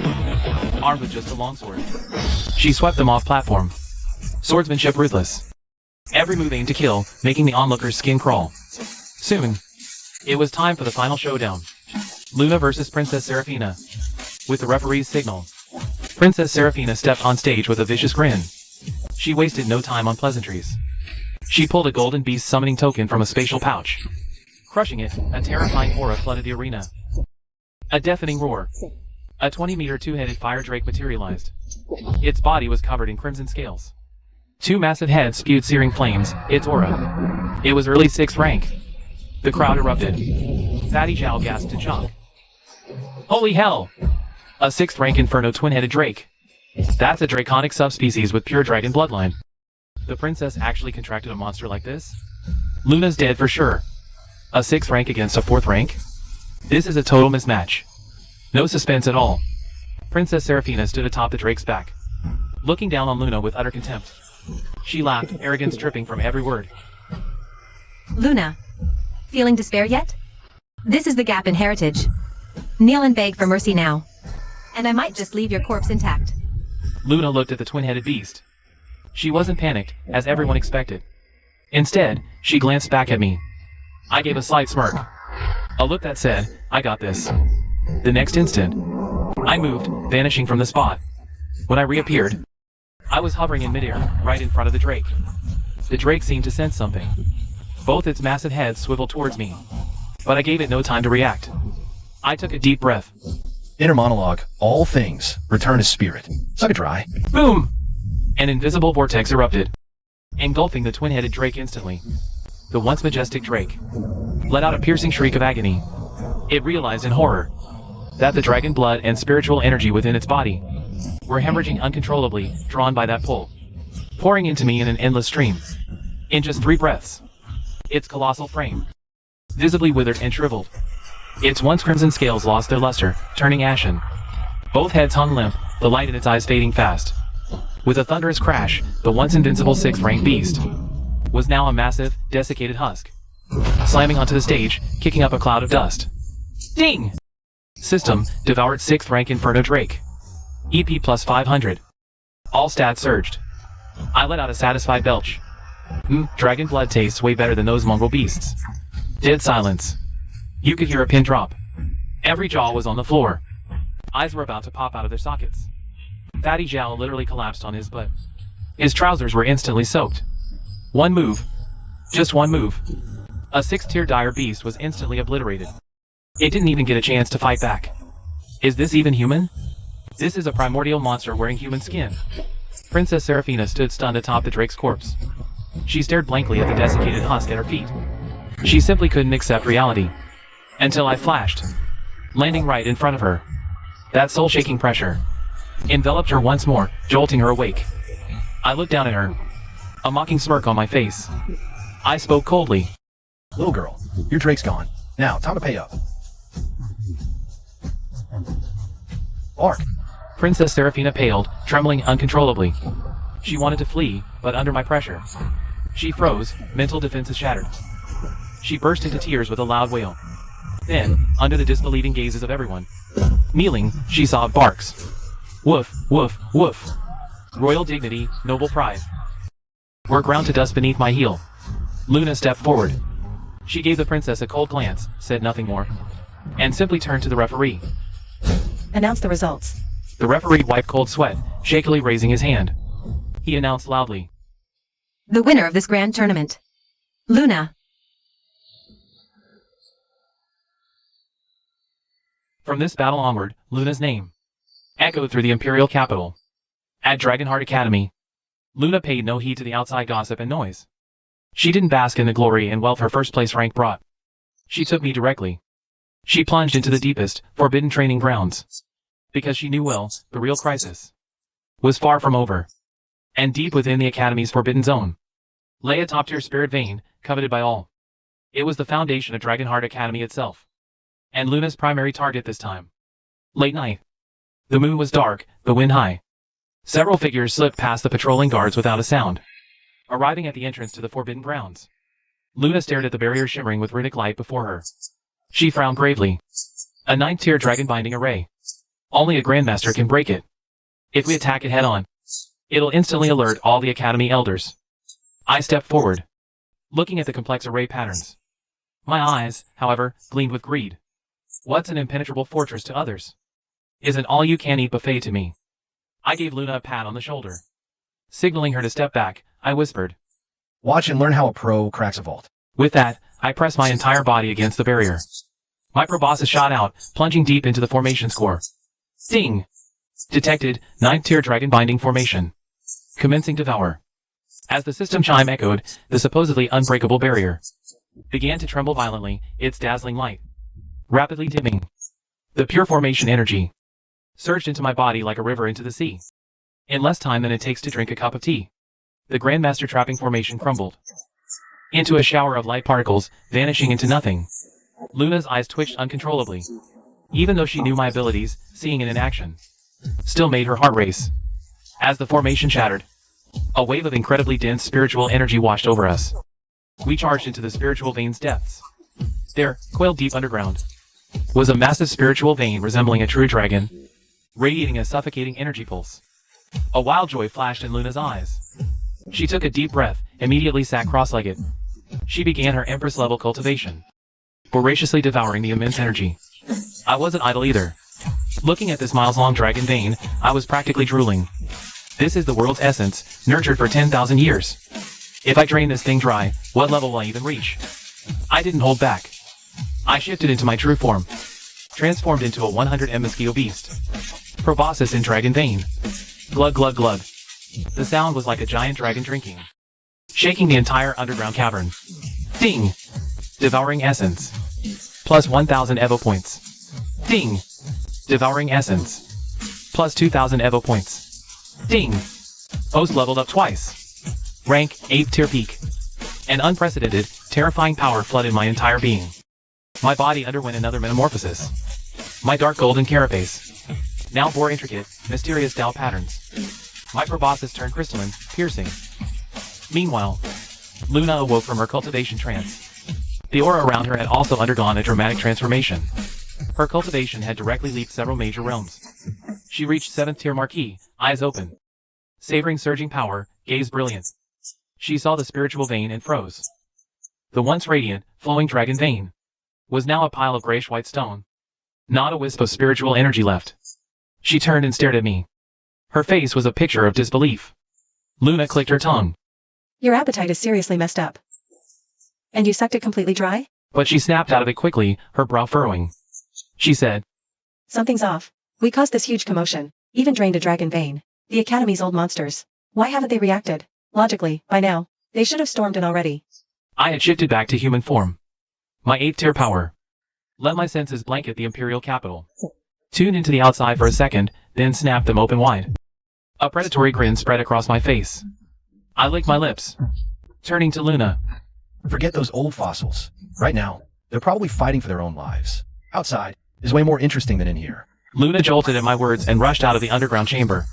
The moment she reached the surface, the scene before her sent a chill straight to her soul. The once majestic Dragonheart Academy was now a living hell. The roar of battle shook the skies. A tide of black armored soldiers, feigned and alien, poured into the grounds. In the air above, several Academy elders, drenched in blood, were locked in a desperate fight against terrifying alien overlords. But they were clearly on their last legs. Over the capital, a dark cloud blotted out the sun. A massive spatial rift tore the sky, spewing forth an endless stream of alien monstrosities that hungered for flesh. Luna's face went deathly pale. She muttered to herself. The alien invasion.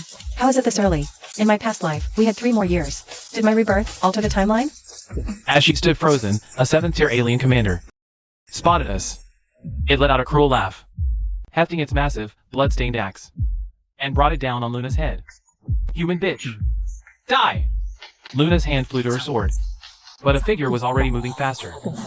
I stepped in front of her, catching the mountain-splitting axe with one bare hand. As the alien commander stared in horror, my grin stretched ear to ear, revealing a row of sharp, white teeth. I chuckled. Ugly as sin, but your blood smells sweet. A free meal delivery. Don't mind if I do. Before the words faded, my fingers clenched. Crack! The masterfully forged steel axe shattered in my grip. With a swift motion, I seized the commander's skull. Devour all creation. Activated in an instant. Oh! The alien commander let out a blood-curdling shriek. His massive, 3-meter-tall frame was instantly sucked dry into a husk. Ding! Alien commander, tier 7, consumed. Evolution points plus 800. I tossed the desiccated corpse aside. I gazed at the alien horde, my eyes glowing green. Was more ravenous than a starving wolf's. I turned to Luna and said, Stick close, girl. Our feast is just getting started. With that, I held nothing back. The aura of the 8th tier peak erupted from me. Once again, I transformed into a sky-blotting swarm of insects. Only this time, every single clone mosquito possessed power rivaling a 3rd tier monstrous beast. Facing the tide-like army of alien overlords, I sounded the final charge. You got my little ones. Leave nothing behind. With a thunderous crash, the Black Torrent and the Black Alien Army collided violently. But this was no war. This was a one-sided slaughter. The ferocious aliens discovered in horror that no matter how many mosquitoes they killed, even more would swarm over them. And these mosquitoes, their proboscises were simply unstoppable, piercing even armor. Even reinforced armor. In a mere 10 minutes, the Academy Plaza was littered with thousands more alien husks. Just then, a deafening roar tore through the sky. Who dares slaughter this Emperor's subjects? A terrifying pressure, reaching the peak of the 9th tier, descended from a spatial rift. It was an alien Emperor, 10 meters tall. It radiated an aura of utter annihilation, its gaze locking fiercely onto me below. Looking at that alien Emperor, I felt no fear. Instead, I trembled with excitement.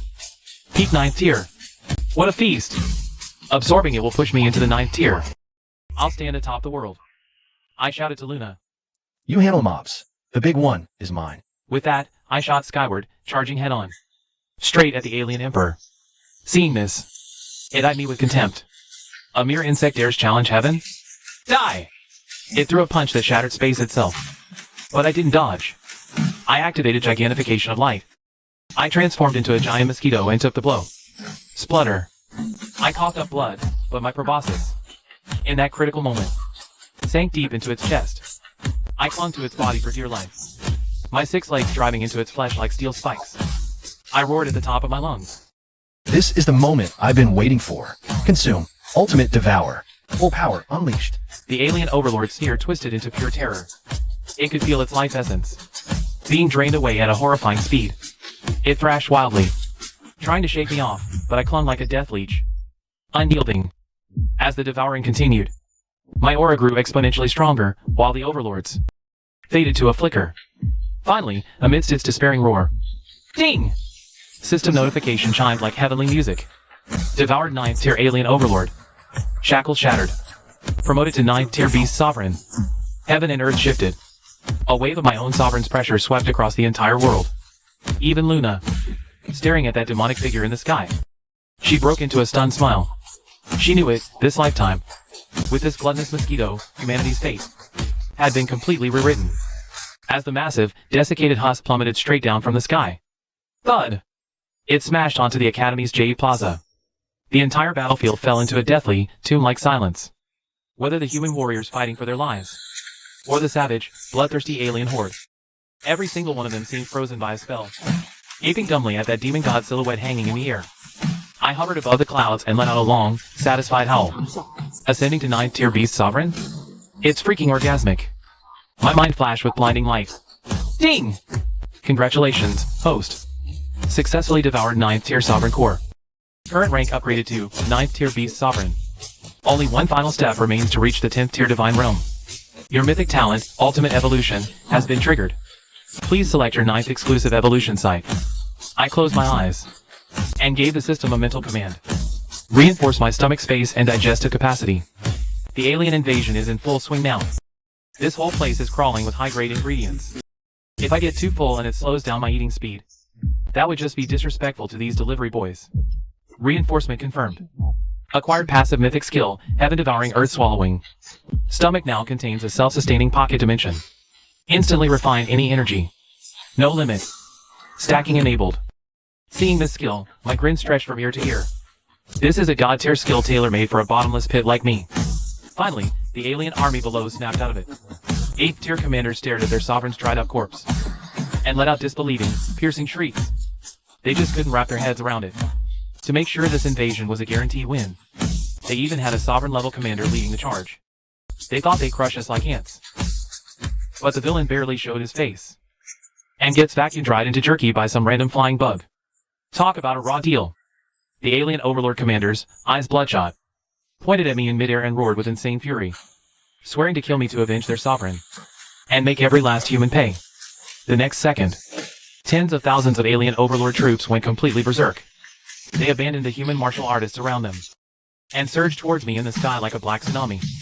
The Academy elders barely holding on down below saw this, and their faces went ghost white with terror. One white-bearded elder closed his eyes in despair, sighing it was over, with so many high-tier overlords allied. Even a human 9th rank grandmaster would meet their end here. But just as they thought I was a goner, I didn't retreat, I charged forward. Looking at that dense swarm of alien overlords rushing up, it was like staring at a lavish feast. I let out a booming laugh, clapping my hands together sharply before my chest. Alright, my little ones, no more holding back. Come out and feast at the all-you-can-eat buffet. Boom! Rumble. The void shook violently. A swarm of bugs, darker than the deepest night, erupted from my body. The quality of these clones this time was downright terrifying. Every single clone had power rivaling a 5th tier magical beast. A black storm of millions of 5th tier beasts? Unimaginable. It was a one-sided, physics-defying beatdown. The swarm morphed into a sky-blotting black curtain, smashing head-on into the alien overlord army. Those overlords, just screaming to tear me apart moments ago. The instant they touched the swarm, let out screams that would put a slaughtered pig to shame. No fancy martial techniques needed here. This was a full coverage, dimensional tier smackdown. My clones opened their gleaming, razor-sharp proboscises, and just started stabbing and sucking those alien overlords dry. In less than 3 breaths, the thousands of elite alien overlords at the front shriveled up like deflated balloons, instantly dropping from the sky, limp and dry. Ding! Devoured 6th tier warrior, plus 100 evolution points. Ding! Devoured 7th tier centurion, plus 300 evolution points. Ding! Chaotic life force purified into primordial essence. Listening to the non-stop pings in my head, I couldn't help but hum with pure satisfaction. Heaven devouring with endless swarm? A battlefield perpetual motion machine. And I was just getting started on my feast. Capital's elite young masters and mistresses are in meltdown. Princess Seraphina, the one whose beast I insta-killed in the arena, is now sprinting through the ruins, her hair a wild mess. Her proud royal heirloom? Shredded. 2 7th tier alien berserkers chase her, drooling. Xiao Pengzi, her flatterer, is worse off. got his leg snapped by an alien stomp. Now he's just lying in a pool of his own blood, crying for his mommy. Princess Seraphina trips and slams face first into the dirt. Her knees are a bloody mess. She looks back in sheer despair. The two berserkers raise their massive, gore-stained cleavers. She's so terrified, snot and tears are running down her face. She starts screaming hysterically, claiming she's a royal princess. Spare me!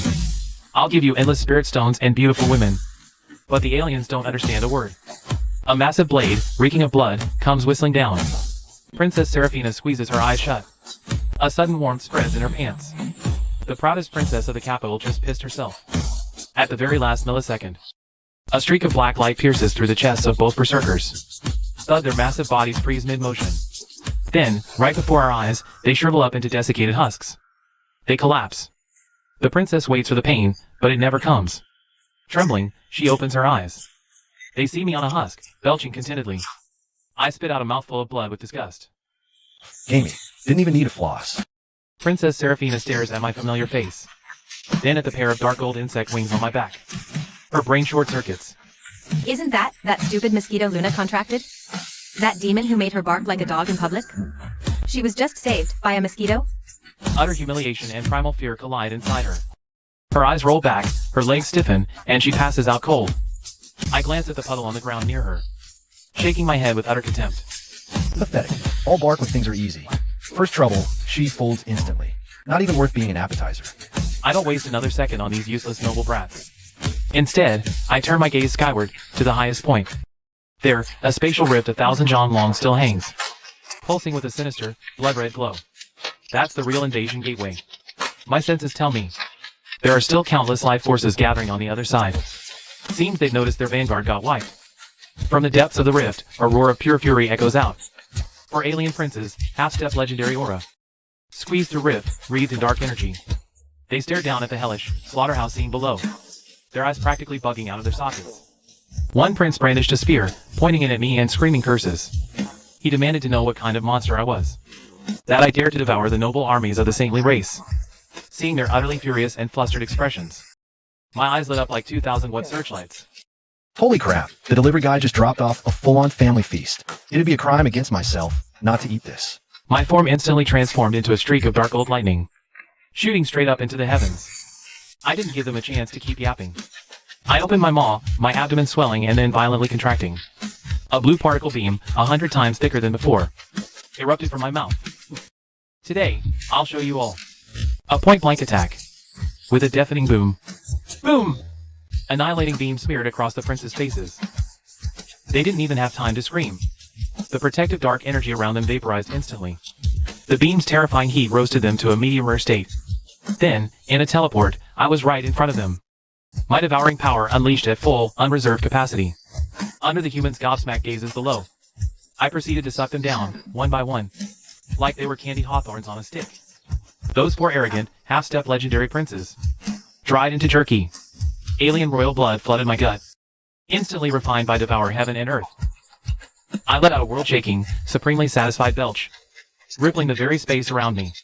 After that feast, I wasn't about to stop. I flew up to the massive spatial rift, staring at the pulsing, crimson-hued spatial conduit. A bold, crazy idea bloomed in my mind. If this rift is made of massive spatial energy and formations, can I just eat that too? My skill drained the Academy's dragon vein dry. Munching on a doorframe should be a piece of cake. With that thought, I rubbed my hands and pounced on the rift's edge, taking a big bite. Crunch! To the absolute, soul-shaking horror of everyone watching, the supposedly indestructible edge of the spatial rift now had a huge chunk missing from my bite. Ding! Devoured spatial law fragment. Plus 5,000 EP. Ding! Spatial penetration triggered. Void displacement acquired. Hearing those system pings in my ear, I was totally hyped. Without another word, I transformed into my 100-meter true form. I devoured the spatial rift like a ravenous beast. Crunch after crunch, crispy and savory. Alien reinforcements marched through the portal. But halfway through, they realized their gateway was rapidly shrinking. A colossal mosquito chewed maniacally on the doorframe. Tens of millions of alien troops were utterly dumbfounded. In all their long lives, they'd never seen anyone treat a spatial rift like a damn snack. Pure, unadulterated terror spread through the dimensional corridor. The alien commander was shaking in his boots. He screamed, "Fall back to the homeworld." It's a Star Eater. The portal's collapsing. They wanted to run. But did I let them? Hell no. While I kept munching on the spatial rift, I unleashed millions, pouring down the corridor. Talk about a home invasion robbery. The human martial artists below were already slack-jawed. The Academy's vice dean rubbed his eyes, thinking his old age was playing tricks on him. He turned to the elder beside him, stammering, Am I seeing things? Is that Luna's contracted spirit beast? It's eating the spatial rift. The elder next to him gulped, nodding stiffly. You're not mistaken, sir. Not only is it eating the rift, it swallowed a chunk of our city's barrier. And the one behind all this, Luna herself, stood atop a ruined bell tower. She watched the silhouette gorge itself. Her cold face cracked with helpless exasperation. Luna sighed inwardly. In her past life, she exhausted herself holding back the aliens, only to end up dead, her cultivation shattered. Reborn into this life, she thought she'd chosen the path of ultimate hardship. Who would have thought the heavens would send her such an absurd, bottomless glutton? With this eating machine, what alien calamity? They're all just dishes to be served up on a platter. She stopped spectating. With a light leap, she descended from the bell tower. I harvested crystal cores from alien mummies. This was a golden opportunity to get rich, since her own ancestral relic had such an appetite. She, as its master, had to stock up the pantry for it. Just as I was about to finish off half the spatial rift, from its deepest, darkest depths, a terrifying aura erupted, shattering heaven and earth. That's a power that surpasses the 9th rank, reaching the unfathomable pressure of a 10th-tier overlord. A low, furious voice pierced the endless void, exploding like thunder in my ears. Insolent insect! You dare damage our sacred conduit? You seek death! Immediately after, a sky-blotting black hand, a law-defying strike crossed space, and came crashing down directly towards me. An alien overlord's cross-realm attack. Over half the Imperial capital would be pulverized to dust. The human warriors below instantly felt the despair of death. But facing this world-obliterating blow, my eyes held not a trace of fear. Instead, an even more ravenous feeding desire ignited. The energy of a 10th tier overlord, just one sip of that, would be better than devouring 10,000 common aliens. I didn't dodge. Instead, I charged straight up towards that colossal hand.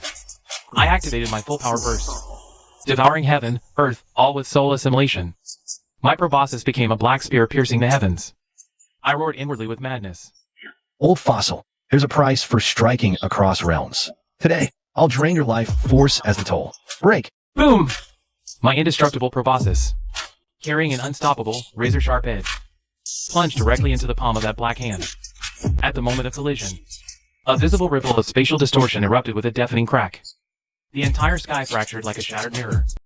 An indescribably vast amount of energy coursed frantically through my proboscis into my body. I felt my meridians were about to burst, but it was a painful ecstasy. Ding! System overlord energy detected. Triggering devour. System evolution points plus 10,000. Plus 20,000. Plus 50,000. Under my frenzied suction, the black hand began to tremble violently. Its once solid form grew illusory. The alien overlord bellowed in fury from the rift. He couldn't believe his star-shaking strike was being slurped down like a drink by an insect he saw as an ant. He tried to retract his hand, but my 6 enhanced insect legs clamped onto his phantom form, refusing to let go. You maniac! Get off me! Amid the alien overlord's furious, sputtering roars, I tore off a massive chunk of his foundational energy from the palm. Then, using the recoil, I blasted back hundreds of meters. The alien overlord cut the connection in humiliation. The unsupported black hand instantly disintegrated. It transformed into a meteor shower that rained down upon the capital. Meanwhile, the already shattered spatial rift, deprived of the alien overlord's sustaining power, finally gave way. With a sharp crack, it collapsed and sealed shut completely, trapping the rest of the alien army firmly outside. The sky cleared once more. Long-absent sunlight bathed the capital's ruins in a profound silence. A deathly hush fell. Every human survivor, heads tilted back. They gazed at me floating, patting my full belly. If slaying an alien prince was a miracle, then I fought the alien overlord and bit him. That's a freaking myth. Just then, from deep within the Imperial Palace, a brilliant golden light erupted skyward. Following it, an old man with a dragon-headed cane, his hair and beard snow white, shakily stepped through the air. He radiated the terrifying aura of a half-step 9th-rank powerhouse. It was the great Xiao royal ancestor, long in seclusion. He had sensed the capital's peril. He emerged to sacrifice himself. But upon breaking seclusion, he saw me forcing the alien overlord to retreat. The old ancestor's hand trembled so hard, he nearly dropped his dragon-headed cane. Gulping, he stared at me suspended in the air, his voice filled with unprecedented reverence and awe. Which ancient guardian beast of the nation has descended, saving our great Xia from the brink of ruin? The old man thanked me on behalf of all. I shifted back to my human form. My black trench coat flapped sharply in the wind. I casually swept back my hair, looking down at him with a dismissive glance. Don't get the wrong idea, Guardian Beast. The name's Guin. I'm Luna's personal eating buddy. Just snagging all you can eat buffet. Don't need to thank me. Just give me some easy-to-digest dessert. His words left the entire crowd petrified. The royal ancestor, face full of disbelief, turned to look below. There stood Luna, before a mountain of alien crystal cores, holding a sack stuffed full of storage pouches, watching the scene with utter calm. Great Xia's future hope, Dragonheart's peerless genius, was commanding a beast that could face down an overlord to play battlefield janitor. In that moment, every clan head and elder's attitude completely reversed. They had once looked down on Luna, thinking her contract with a mosquito was worthless. Now, all they wanted was to kneel and beg her to teach them. Where do you find a mosquito that drains an alien overlord? I slowly descended beside Luna, patting my slightly bulging belly from the feast. I gave her a cocked eyebrow. Not bad. A solid 8 out of 10. Just swallowed a chunk of that overlord's core essence. I can feel the energy about to overflow again. Gonna need to find a spot to crash and digest this properly. Luna looked at me. A strange light flickered in her eyes. She knew. After this storm passes, my existence reshuffles Great Xia's power structure. Whether it's the royal family or those millennial noble clans, they will all grovel at her and my feet. But she didn't care about any of that. She reached out and brushed the dust off my clothes. A smile curved her lips, one that could stop time. Alright, let's go rest. From now on, whatever resources you want from the Great Xiao's treasury, I'll get them for you. Just as we were about to turn and leave this devastated battlefield, that royal ancestor hurriedly descended from the sky, with a crowd of royal princes and academy elders in tow. They knelt in a grand, trembling line. The ancestor's tone was utterly earnest. Miss Lu, please wait. We were blind to not recognize you and your beast. To express our apology and gratitude, Great Xiao honors you as the nation's guardian saint. Plunder the royal treasury for your beast. No questions. Hearing royal treasury, my steps instantly halted. My sleepy eyes suddenly lit up brighter than radar. I turned to the old man, my gaze brimming with goodwill. Old man, you said the royal treasury is up for grabs. You mean it? Unlimited? The ancestor squirmed under my stare. But he gritted his teeth and nodded frantically. Absolutely true. No takebacks. I immediately grabbed Luna's hand. Hurry up and lead the way, old man. The ancestor scurried ahead, fearfully guiding the way. All along the path, those once high and mighty clan heads bowed low, not daring to look. Just as we were nearing the imperial city gates, servants revived the scared stiff Princess Serafina. The airhead probably wasn't firing on all cylinders yet. She clearly hadn't grasped the new reality. Spotting Luna walking ahead of the royal ancestor, she actually shrieked, broke free from her servants, and charged over. Princess Serafina pointed at Luna and screamed. You shameless bitch. How dare you walk ahead of the ancestor? Get on your knees and kowtow to beg for forgiveness, now. But before she could even finish that arrogant tirade, the ancestor backhanded her with a massive, earth-shaking slap. Crack! The blow sent Princess Serafina flying over 70 meters. Teeth and blood sprayed from her mouth. The ancestor's beard trembled with rage as he roared. You wretched, insolent fool. How dare you disrespect the Saint Venerable? Guards! Cut out her tongue and throw her in the dungeon. She'll never see daylight again. Princess Serafina, clutching her swollen face, was utterly dumbstruck, her eyes filled with absolute despair. To her dying day, she never figured out how she'd become a prisoner in the blink of an eye. Watching this, I was internally screaming with glee. This is the privilege of absolute power. We followed him to the Great Xia's ultimate treasure vault. This vault was built deep in the earth's core beneath the palace. Its door was a single block of ancient dark steel, covered in dense, ancient defensive runes. A gray-robed elder with white hair sat cross-legged at the entrance. This old man's aura was profoundly deep. He was actually a peak 8th-tier martial grandmaster. Likely a die-hard royalist, a tomb guardian. As the ancestor stepped forward to announce us, the gray-robed elder snorted coldly and opened his eyes with disdain. He shot a frigid glare at me and Luna, then spoke to the ancestor in a mocking, sarcastic tone. Ancestor, are you really indulging in this childish nonsense? How can you bring unknown outsiders into the royal vault? And a little girl who's barely weaned at that. And who's this pretty boy beside her? How can you just break the rules left by our forefathers? Hearing this, the ancestor's face turned completely green. He frantically tried to signal the blind fool with his eyes. But the old man, clearly used to his own arrogance, or perhaps having lost his mind from too long in seclusion, actually drew the gleaming cold sword at his side. He took a wide step, blocking the entrance, and barked sternly. The ancestral rules are inviolable. This is my final line. If you want to enter the vault, you'll have to step over my corpse. Hearing that cliché line, I couldn't help but laugh. Seriously? Someone actually asks for that these days? I glanced at the sweating, mortified ancestor. I sighed and said in a very helpless tone, Old man, you can't blame me for this one. You heard him. He insists I walk over him. As soon as the words left my mouth, without any warning, I lifted a leg and kicked out with brutal force. It was so fast, not even a blur remained in the air. A deafening boom thundered through the air. That arrogant gray-robed elder, sword and all, was kicked straight into the solid stone wall beside me. He was embedded in it like a bad fresco, you couldn't pry him out. His so-called peak 8th tier protective aura, his pride and joy, shattered under my kick like cheap paper mache. The old ancestor who was watching trembled so hard his knees knocked. He scrambled for a handkerchief, wiping sweat and forcing a laugh. The ancestor stammered out. That was a divine kick, your holiness. Utterly transcendent. That arrogant old fool needed to be taken down a peg. I ignored the old bootlicker and his spineless praise. My gaze locked onto the 10,000-year adamantine door. No way was I waiting for them to fumble with keys. I placed both hands flat on the massive door's surface. Divine skill, soul of all creation, activate. A series of bone-grating, metallic screeches later. This door, famed for withstanding full power strikes from 9th-tier masters, was drained of all its metallic essence, reduced to a pile of red rust. With a crash, the entire structure collapsed inward. A wave of treasure chi, sealed for millennia, washed over me. I swaggered in, took one look around, and damn. My inner monologue was just, holy crap. The Great Xia Dynasty's millennia of hoarding was no joke. To the left was a towering mountain of top-grade spirit stones, shimmering with a kaleidoscope of radiant light. To the right, rack upon rack of divine weapons blazing with power. Hundreds of sandalwood elixir gourds were displayed in the central hall. Luna, following behind me, couldn't hide the gleam in her eyes either. Though she was once the peerless empress in her past life, now reborn, she desperately needed vast resources to rebuild her supreme foundation. Without hesitation, she pulled out several high-capacity spatial bags and went straight into full-on looting mode. She targeted the top-tier elixirs and supreme cultivation manuals. My method was simpler, more brutal, more direct. The ancestor probably thought I'd mercifully take just a few treasures. Then, I walked right up to the mountain of top-grade spirit stones and opened my maw wide.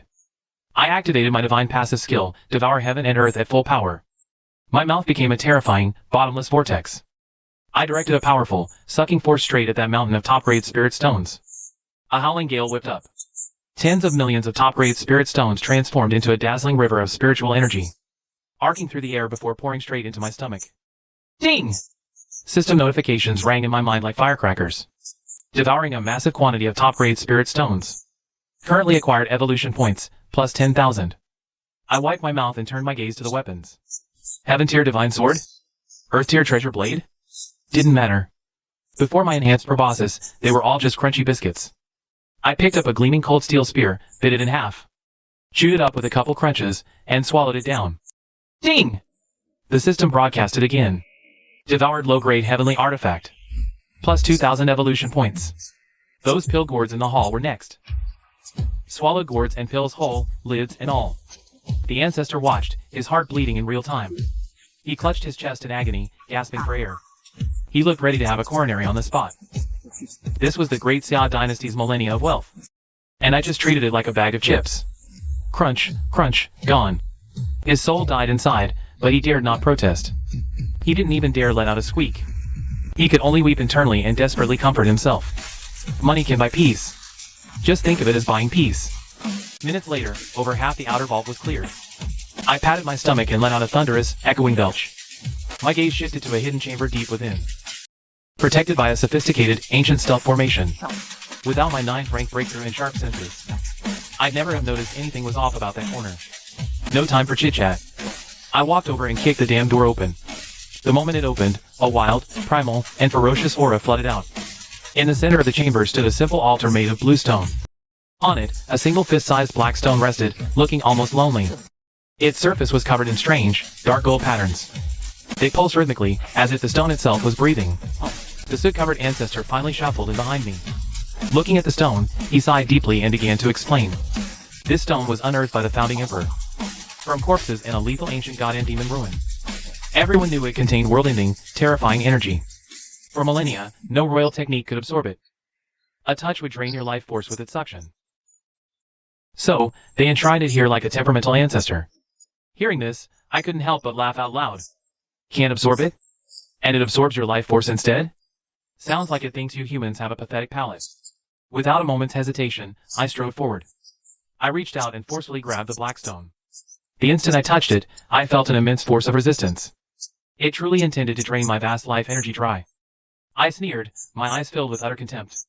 Trying to show off your life-draining skills in front of me, the OG? Bringing a knife to a gunfight. You don't know who you're messing with. No more talk. I shoved it into my mouth and forced it down my throat. Devour heaven and earth skill overdrived, suppressing and refining it. The moment that black stone entered my innate stomach space, it erupted with energy rivaling that of a supreme being, combined with the residual alien overlord essence.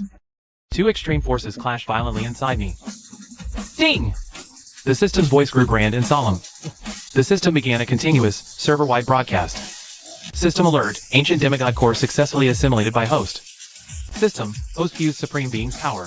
10th divine realm, 10 evolutions, conditions met. Core energy overload triggers metamorphosis. Host enters deep slumber to rebuild divine vessel. Estimated time for this death seclusion, 7 days. I frowned at the notifications. 7 whole days of sleep? That long? This is definitely not good news for me. Even though the alien army outside has been temporarily repelled. Capital Noble's scheme with dirty tricks. I glanced at Luna picking items. I sent a mental message to her, my voice slightly hoarse and serious. I'm secluding to level up. Army. Keep stray cats and dogs away. When I wake, I'll bulldoze gods too. With those final instructions given, I could no longer suppress the star-bursting energy raging inside me. My vision went black, and I lost control, collapsing. The very instant I hit the ground with a heavy thud. Countless dark gold threads of law erupted wildly from my pores. Light cocooned me in a radiant chrysalis. Cocoon radiated intense heat and might. Chamber walls scorched red and warped. Luna's expression turned grave. She knew this commotion's meaning. Critical metamorphosis, weakest defenses. She gripped her sword and strode over. She stood guard like an ice door god. Ancestor's eyes gleamed slyly. But in the end, he did nothing and dared say nothing. He retreated from the treasury. Meanwhile, news from within the royal family spread as if on wings. 9th tier beast sovereign slumbers. Capital churns with undercurrents. Nobles scared by my ferocity stir. Confirmed news revives their ambitions. Zhao family, shamed at grand treasury. Wang Chinka, Luna's old rival. Somehow, they had secretly colluded. Black robe figures schemed at night. Wang Chinka slammed the table, raging. A millennial chance. Heaven's will. Now, without that terrifying 9th tier beast backing her up, Luna dares step on our heads. The Zhao family head, his face full of venom, nodded in agreement. Strike while weak. Kill it. Even if we can't kill that slumbering monster beast, Luna must die miserably. Wash away Noble's humiliation. To ensure this assassination goes off without a hitch, they even went bankrupt hiring Shadow Pavilion assassins. 2 old school, peak 8th tier master assassins. The next night, the moon was swallowed by dark clouds. Guards around the vault fell silently, one by one. That old ancestor seemed conveniently detained by other matters. He was conspicuously late in bringing reinforcements. Clearly, someone high up in the royal family was turning a blind eye. They say the royal court is heartless, all about interests. They want to use us to fend off the alien overlord's threat. But they're terrified of Luna and me growing too powerful to control. Now, with me defenseless in deep slumber, let the noble families do the dirty work and test the waters.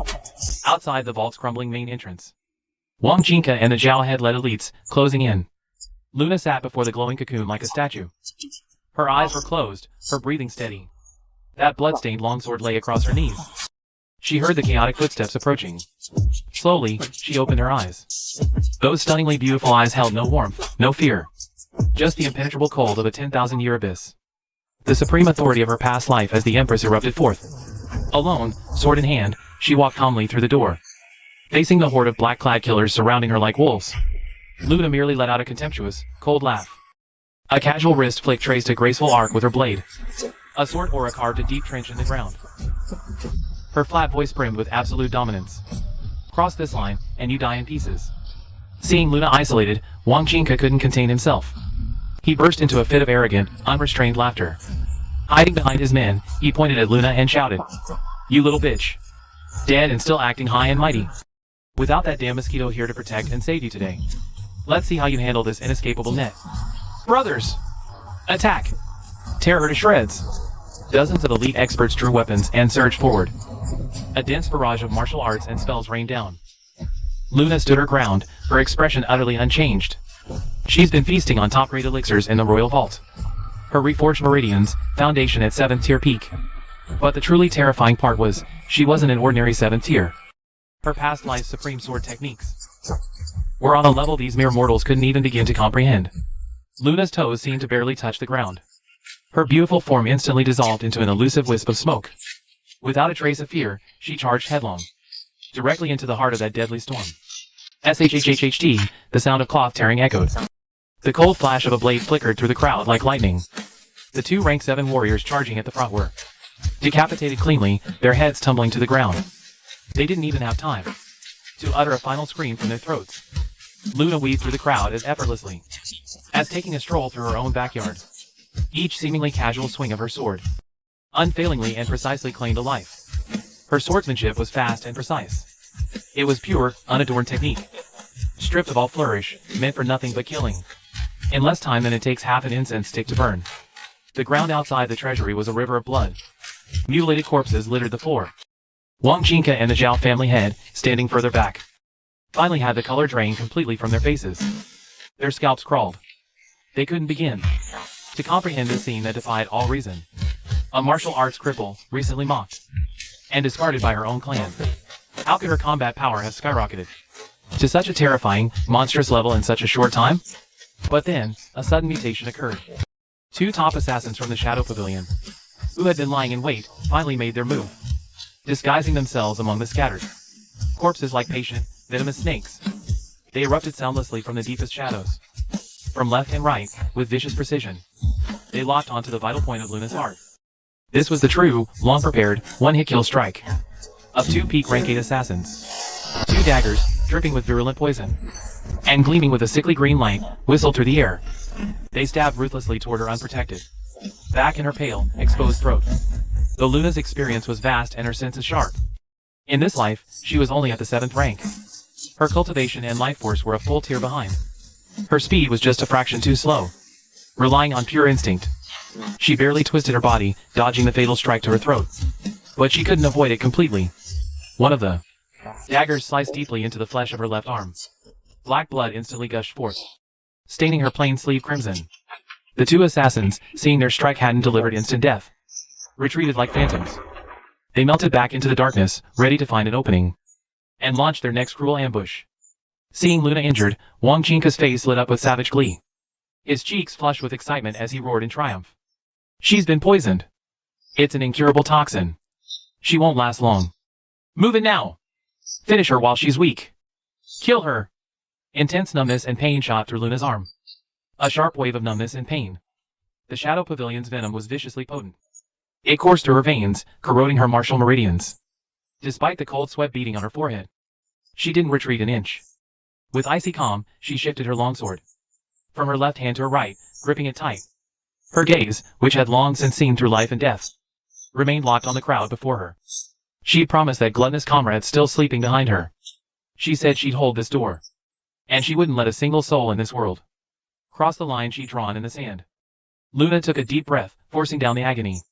Ignoring the spreading poison, she turned her raging lifeblood, a forbidden sword art from her past life, one that burned all bridges, began to circulate violently within her.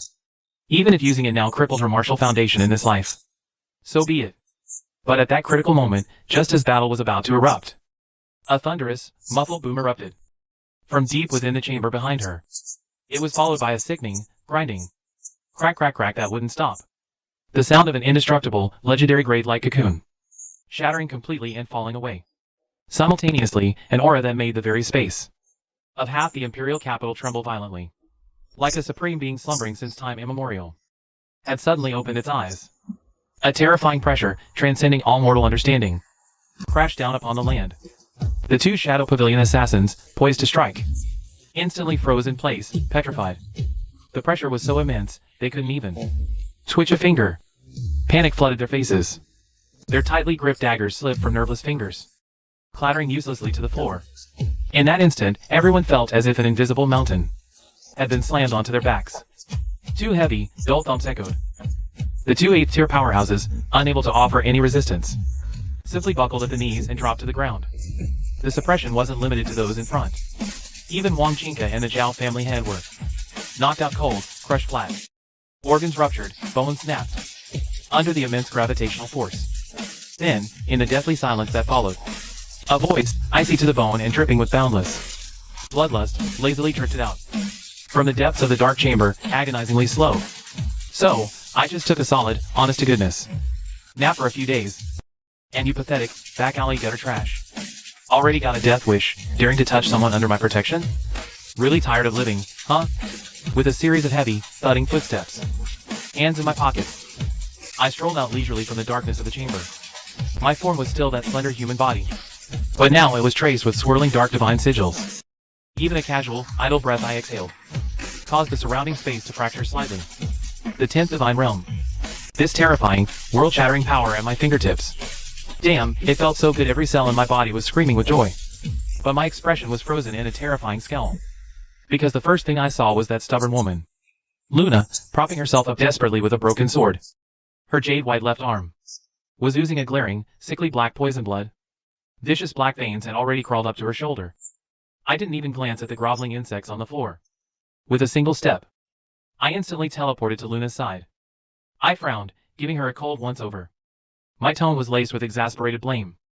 I snorted and barked at her. Are you an idiot? Couldn't win, so you just forgot to run behind me? If I'd woken up 1 minute later, were you planning to just cash in your chips here? Hearing my familiar, domineering voice, Luna's tense body instantly went slack. On her icy face, for the first time ever, a flicker of genuine grievance appeared. Fighting dizziness, she bit back stubbornly. Who says I couldn't win?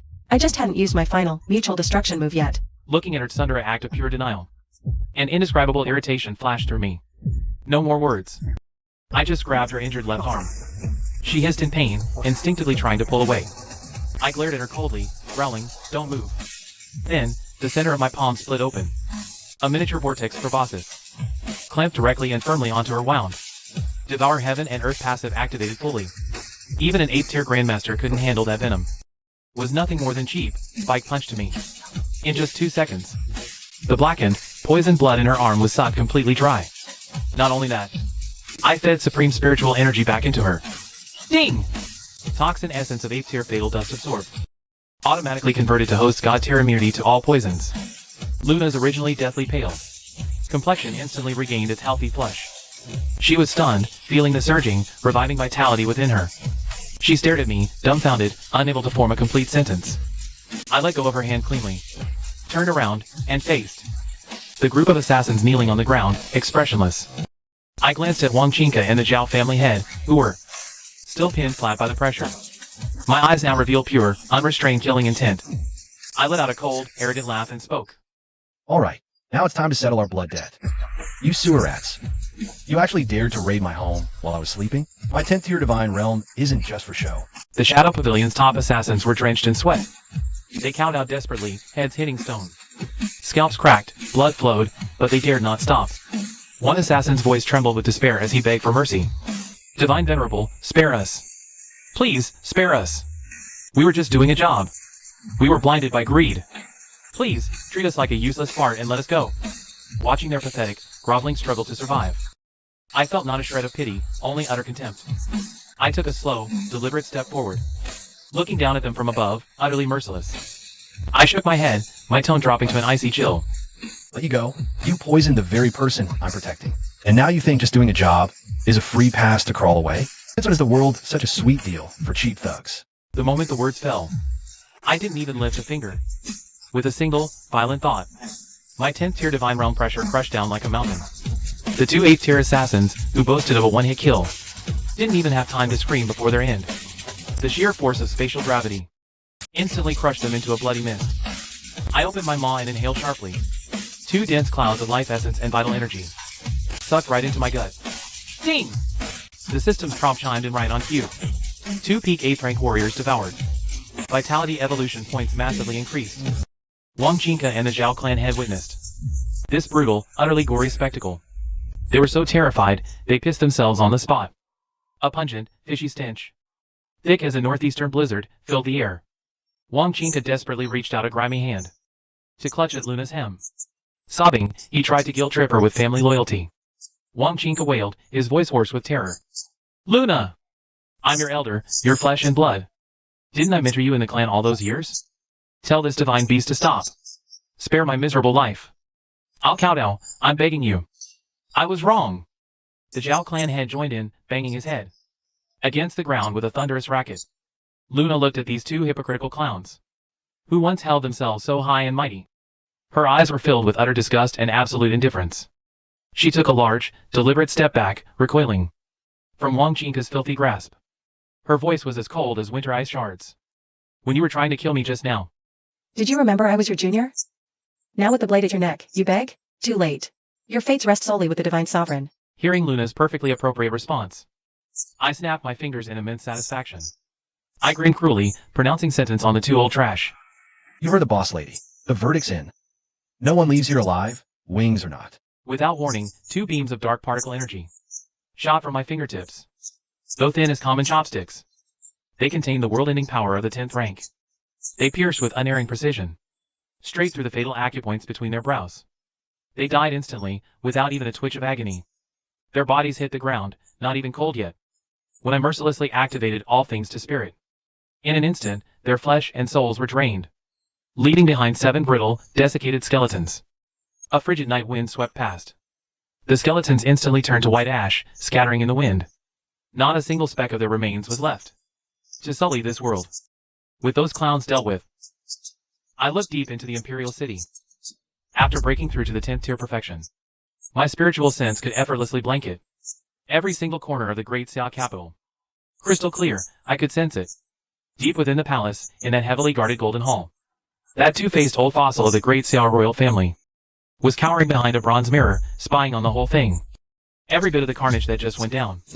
The moment my gaze, sharp as a blade, shot in that direction, the old fart miles away was so terrified, he fell flat on his ass. The top-grade spirit treasure mirror he used for remote viewing shattered into dust right in front of him. I sneered in contempt. What a sneaky, underhanded play. Using others as a blade. Trying to use those noble house lapdogs to test the limits of my slumber. Well, nobody gets to mess with me and walk away unscathed. I turned to see Luna lost in thought. I reached out a powerful arm and pulled her slender waist close. Luna stiffened, instinctively trying to pull away, but my iron grip gave her no chance to resist or escape. I leaned close to her ear and commanded, "Let's go. Since these royal cowards won't behave, I'll take you to the palace tonight for a little exercise." Before Luna could even utter a word, the void behind me violently ripped open a massive black fissure.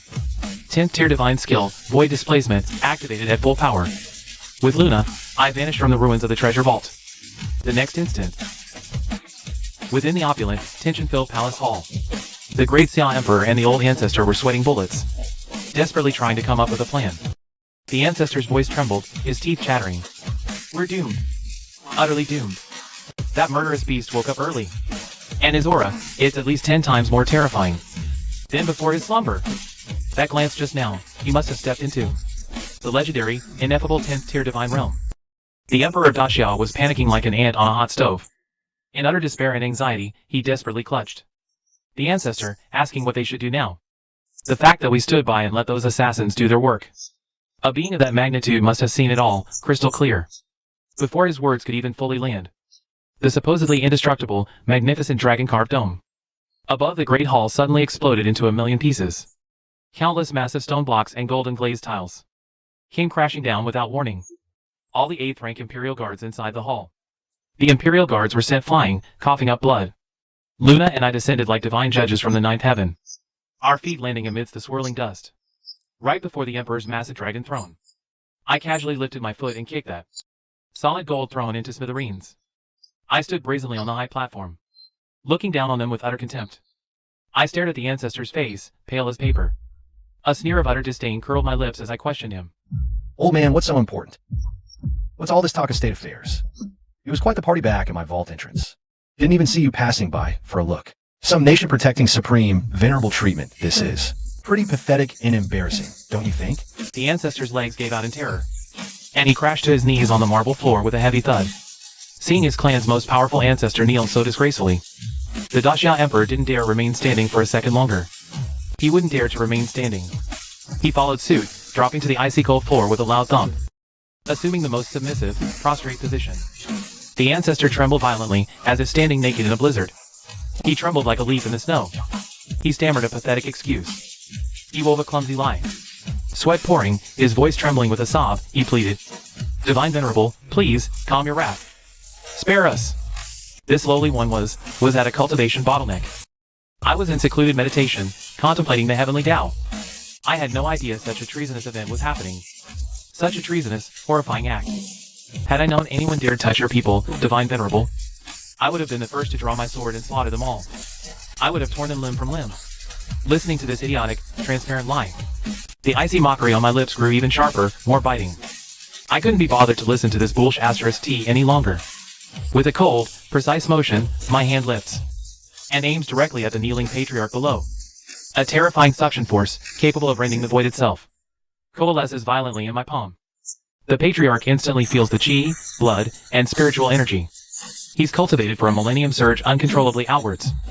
The exquisite jade floor around him cracks and explodes into dust. He's hoisted into the air by an invisible, immense force. His throat gripped in a vice-like hold. A choke, agonized gurgle escapes him.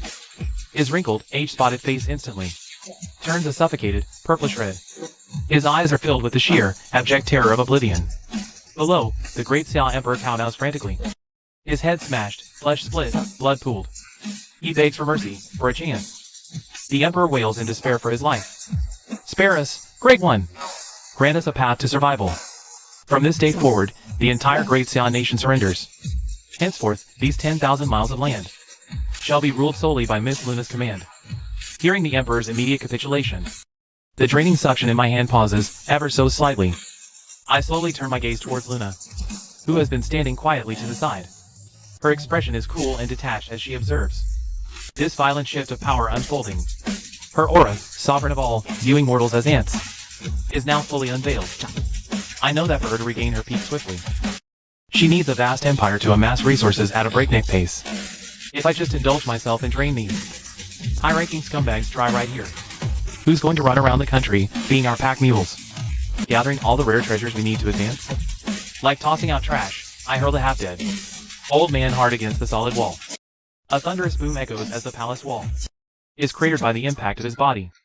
Dusting off my hands casually, I announce with arrogant nonchalance, Fine. Your vision isn't useless, and you're being cooperative. I'll make an exception today. I'll let your pathetic, royal line keep their miserable, groveling lives. But listen up, and listen good.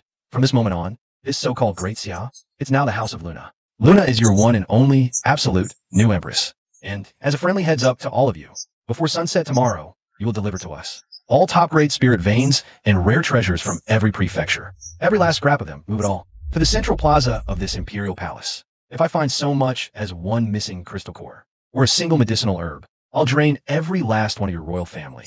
I'll turn you all into dried husks and hang you on the city walls. The Emperor and the ancestor of Great Xia received this heaven-sent, post-calamity reprieve. How dare they hesitate or refuse? They're courting death. The two of them kowtowed in gratitude on the blood-soaked ground. Like frantic pounding garlic, they desperately promised, over and over, that everything would be perfectly handled before sunset tomorrow. Having dealt with these spineless, bully the weak nobles, whose backbones are softer than paper, Luna rightfully and seamlessly took over the supreme seat of power in the entire Great Xia Empire. With a 10th realm, godlike, elusive, a divine beast like me, suppressing everything from the shadows. Those lords and generals with rebellious thoughts were utterly terrified, their courage shattered. Before dawn even broke the next day, they meekly surrendered millions of troops and their treasure vaults. In less than 3 short days, Luna, with her decisive iron-fisted methods, and the vast, supreme resources she confiscated, unbelievably pushed her own martial realm to the miraculous level of 9th realm, half-step. It was the ultimate definition of instant, rocket-fueled power. This pattern was taken to its absolute extreme. After all, in her past life, she was the empress at the pinnacle. What she lacked wasn't comprehension of the intricate heavenly Tao. but pure, raw energy and physical accumulation. And during these 3 days, as for me, during these 3 days, I shamelessly lounged flat on a mountain of ridiculously luxurious premium spirit herbs and crystal cores. My high-end lifestyle consisted of eating like crazy, sleeping, waking up, and eating like crazy again. But the appetite of this post-transformation 10th divine realm is a terrifying, bottomless pit. These massive resources scraped together by the great Xia Empire with all its might. At first, eating them gave me a tiny trickle of evolution points. A few days later, the system just went on strike. It kept prompting spiritual energy to dilute. The evolution points gained from eating this pile of stuff weren't even enough to be a rounding error, not even pocket change. With an utterly miserable frown, I spat out a mouthful of a so-called supreme 10,000-year spirit ginseng. This pricey stuff I'm chewing now tastes no different than cheap roadside turnip strips. My body feels none of that initial savage, level up euphoria anymore. Just as I'm brooding over where to find a higher grade, even satisfying takeout. A frantic military alert echoes outside. Frantic, desperate military alerts. A border prince, who should be guarding the far northern frontier, bursts into the hall, covered in blood, charging recklessly. He drops to his knees with a heavy thud before Luna's golden ammo desk piled high with memorials. With bloody tears, the prince wails out the terrifying report. Your Majesty. Catastrophe. The sky is falling. The far north's ancient forbidden zone, abyss of 10,000 drakes, has undergone a violent mutation. The spatial passage sealed for millennia has been torn open by an unstoppable surge of dark, mysterious energy. Countless ancient demon drakes, tainted by the abyss's darkness, are pouring out of the zone, heedless of their lives. Our proud, steel northern defense line has collapsed instantly. The army is decimated, blood flows like rivers. That endless tide of demon drakes is now advancing towards the imperial capital in a mad invasion. Hearing these dire words, Luna, she clenches the dragon-engraved golden pen. The abyss of 10,000 drakes. Even at her peak, she dared not tread there. No one dares tread this terrifying forbidden zone. The bloodthirsty demon drakes sealed within for ages. Each possess unimaginable, world-ending physical might and terrifyingly dark magic. And now, they're swarming out all at once. Countless, blotting out the sky. All the generals and ministers in the court turn deathly pale, swaying on their feet. Complete chaos erupts, they're like headless flies, utterly clueless on how to mobilize the army. Hearing abyss of 10,000 drakes and black demon drakes. Black demon drake, such a tempting phrase. I can't suppress the star-like, emerald glint that flares deep in my eyes. I sit up excitedly from spirit stone scraps. I sit up excitedly from the pile of spirit stone waste. A single, utterly disgraceful strand of crystal clear drool actually drips from my mouth, born of craving. I can't help but laugh maniacally in my heart. Just this morning, I was craving something good. This is perfect. Just as I'm getting sleepy, someone delivers a soft pillow. Pure-blooded primordial abyssal dragon flesh and blood essence energy. That's the ultimate, flawless, top-tier nourishment. A supreme grade, ultimate, rare ingredient. I drain the abyss of 10,000 drakes dry. Suck every last drop from those ancient drake progenitors. My long-awaited 11th ultimate evolution would have a sky-high chance of success. I leapt from the high platform without hesitation. I landed with a heavy thud. I strode to the sweat-drenched border prince. He was utterly despairing. Overcome with excitement, I grabbed his bloodied, tattered collar. I yanked him right off the ground. My eyes gleamed as I demanded from his trembling face. You just mentioned the abyss of 10,000 drakes. You said it's full of drakes flying around everywhere. How big are those beasts, exactly? Are they covered in scales? Is the meat under that hide nice and thick? Marveled. The prince was terrified by my manic gaze. His brain had completely short-circuited. He stammered, recalling the wall's horrific collapse. His voice choked with sobs. He said those abyssal drakes were monstrously huge, like mountains. Just a single breath of their black flame could easily incinerate a prosperous city of 1 million people. That kind of power, it's simply undefeatable. A disaster beyond human resistance. I listened to his description, utterly thrilled. Extremely satisfied, I released my grip on him with a shove. I turned to Luna, deep in thought on her throne. I let out a sharp, clear whistle. I arrogantly waved a hand at her, issuing a command. Hey, girl! Stop zoning out and stamping those useless decrees. Grab your storage pouches, pack your stuff. This master is taking you beyond the Great Wall, into the blizzards, for a feast of roasted drake. I whistled at Luna. She understood perfectly, standing up. She casually tossed the golden dragon seal on the table. Luna coldly announced to the entire court. Everyone stays in the capital. Behave. Anyone who dares cause trouble gets their entire clan purged. Then she walked over to me. With practiced ease, she pulled out dozens of top-tier spatial rings. A stunning, sly smile curled at the corner of Luna's lips. Luna said, "Let's go. Time for a supply run." I wrapped an arm around her slender waist. Lurian said, "Let's go get supplies." I wrapped my arm around her slender waist. Tier 10 divine skill, void teleportation activated instantly. The blizzard in the far north was sharp as knives. But now, it was all obscured by a thick, dark draconic miasma. We just stepped out of the void portal, and were met with a sight that made our skin crawl. The sky was thick with massive, dark silhouettes. Hundreds of thousands of ancient demon drakes blotted out the sun. Their enormous, fleshy wings beat against the void. The northern frontier defenses on the ground were already in ruins. Countless soldiers stared at the sky in utter despair. Leading them was a peak tier 9 black dragon king. It was roaring arrogantly in midair. "Humans are blood sacrifices. 10,000 drakes will wipe you out." The soldiers below turned ashen-faced at its words. Hearing this old black lizard's grandstanding, I couldn't help but let out a loud snort of laughter. My laughter cut through the battlefield, jarring and out of place. Instantly, the gazes of every demon drake locked onto me. Black Dragon King snorted black flame. It roared, "What insignificant insect dares mock the draconic race?" I cracked my neck, the sound like popping knuckles. Stretching casually, I shot back with a sneer. "Spare me the speech, you fossilized mud skipper." Today, you overgrown, winged geckos are all-you-can-eat buffet on my menu. Not giving it a second to process, I unleashed the full, crushing pressure of a tier 10 divine realm. Gigantification, radiant form. I activated. My body instantly swelled to a colossal 10,000 meters. I dwarfed 10 mountains combined. At the same time, I opened my maw like a yawning abyss. Divine passive, devour heaven and earth, maximum output. I roared. "Get in my belly!" A terrifying, irresistible suction force erupted from nowhere. The very fabric of space in the far north began to collapse inward. Those arrogant ancient demon drakes in the sky were instantly swept up like flies caught in a vortex. They lost all control, hurtling helplessly toward my gaping mouth.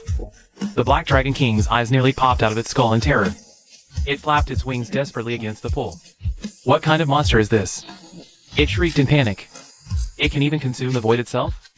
I just let out a cold laugh, ignoring its despair. With one powerful inhale, I sucked it in first. Crunch! My jaws snapped shut with immense force. A dragon pearl, brimming with supreme dark energy, burst inside. The taste was surprisingly rich and sweet. Ding! Devoured peak tier 9 Black Dragon King. Plus 100,000 evolution points. That meat was divine. I roared. My swarm of millions behind me was unleashed in its entirety. Countless clones of myself, each with 5th tier power, became a black grinder, sweeping the battlefield. Those massive demonic drakes had no time to react. Swarmed by my insects, pinned and jabbed. Wet slurping of blood echoed to the heavens. Dry dragon corpses fell from the sky. Ding! Devoured 8th tier demonic drake.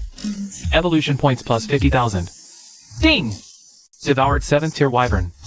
Evolution points plus 30,000. A torrent of ancient dragon essence blood flooded into my body.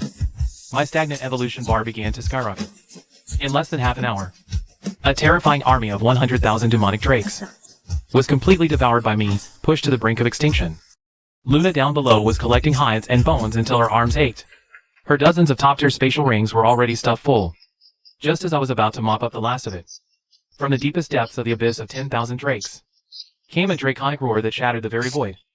A terrifying aura, beyond half-step 10th tier, descended with crushing force. The entire sky instantly turned blood red. An ancient dragon progenitor over 100,000 meters long crawled out from the abyss. Its body was covered in crimson bone spikes and scales.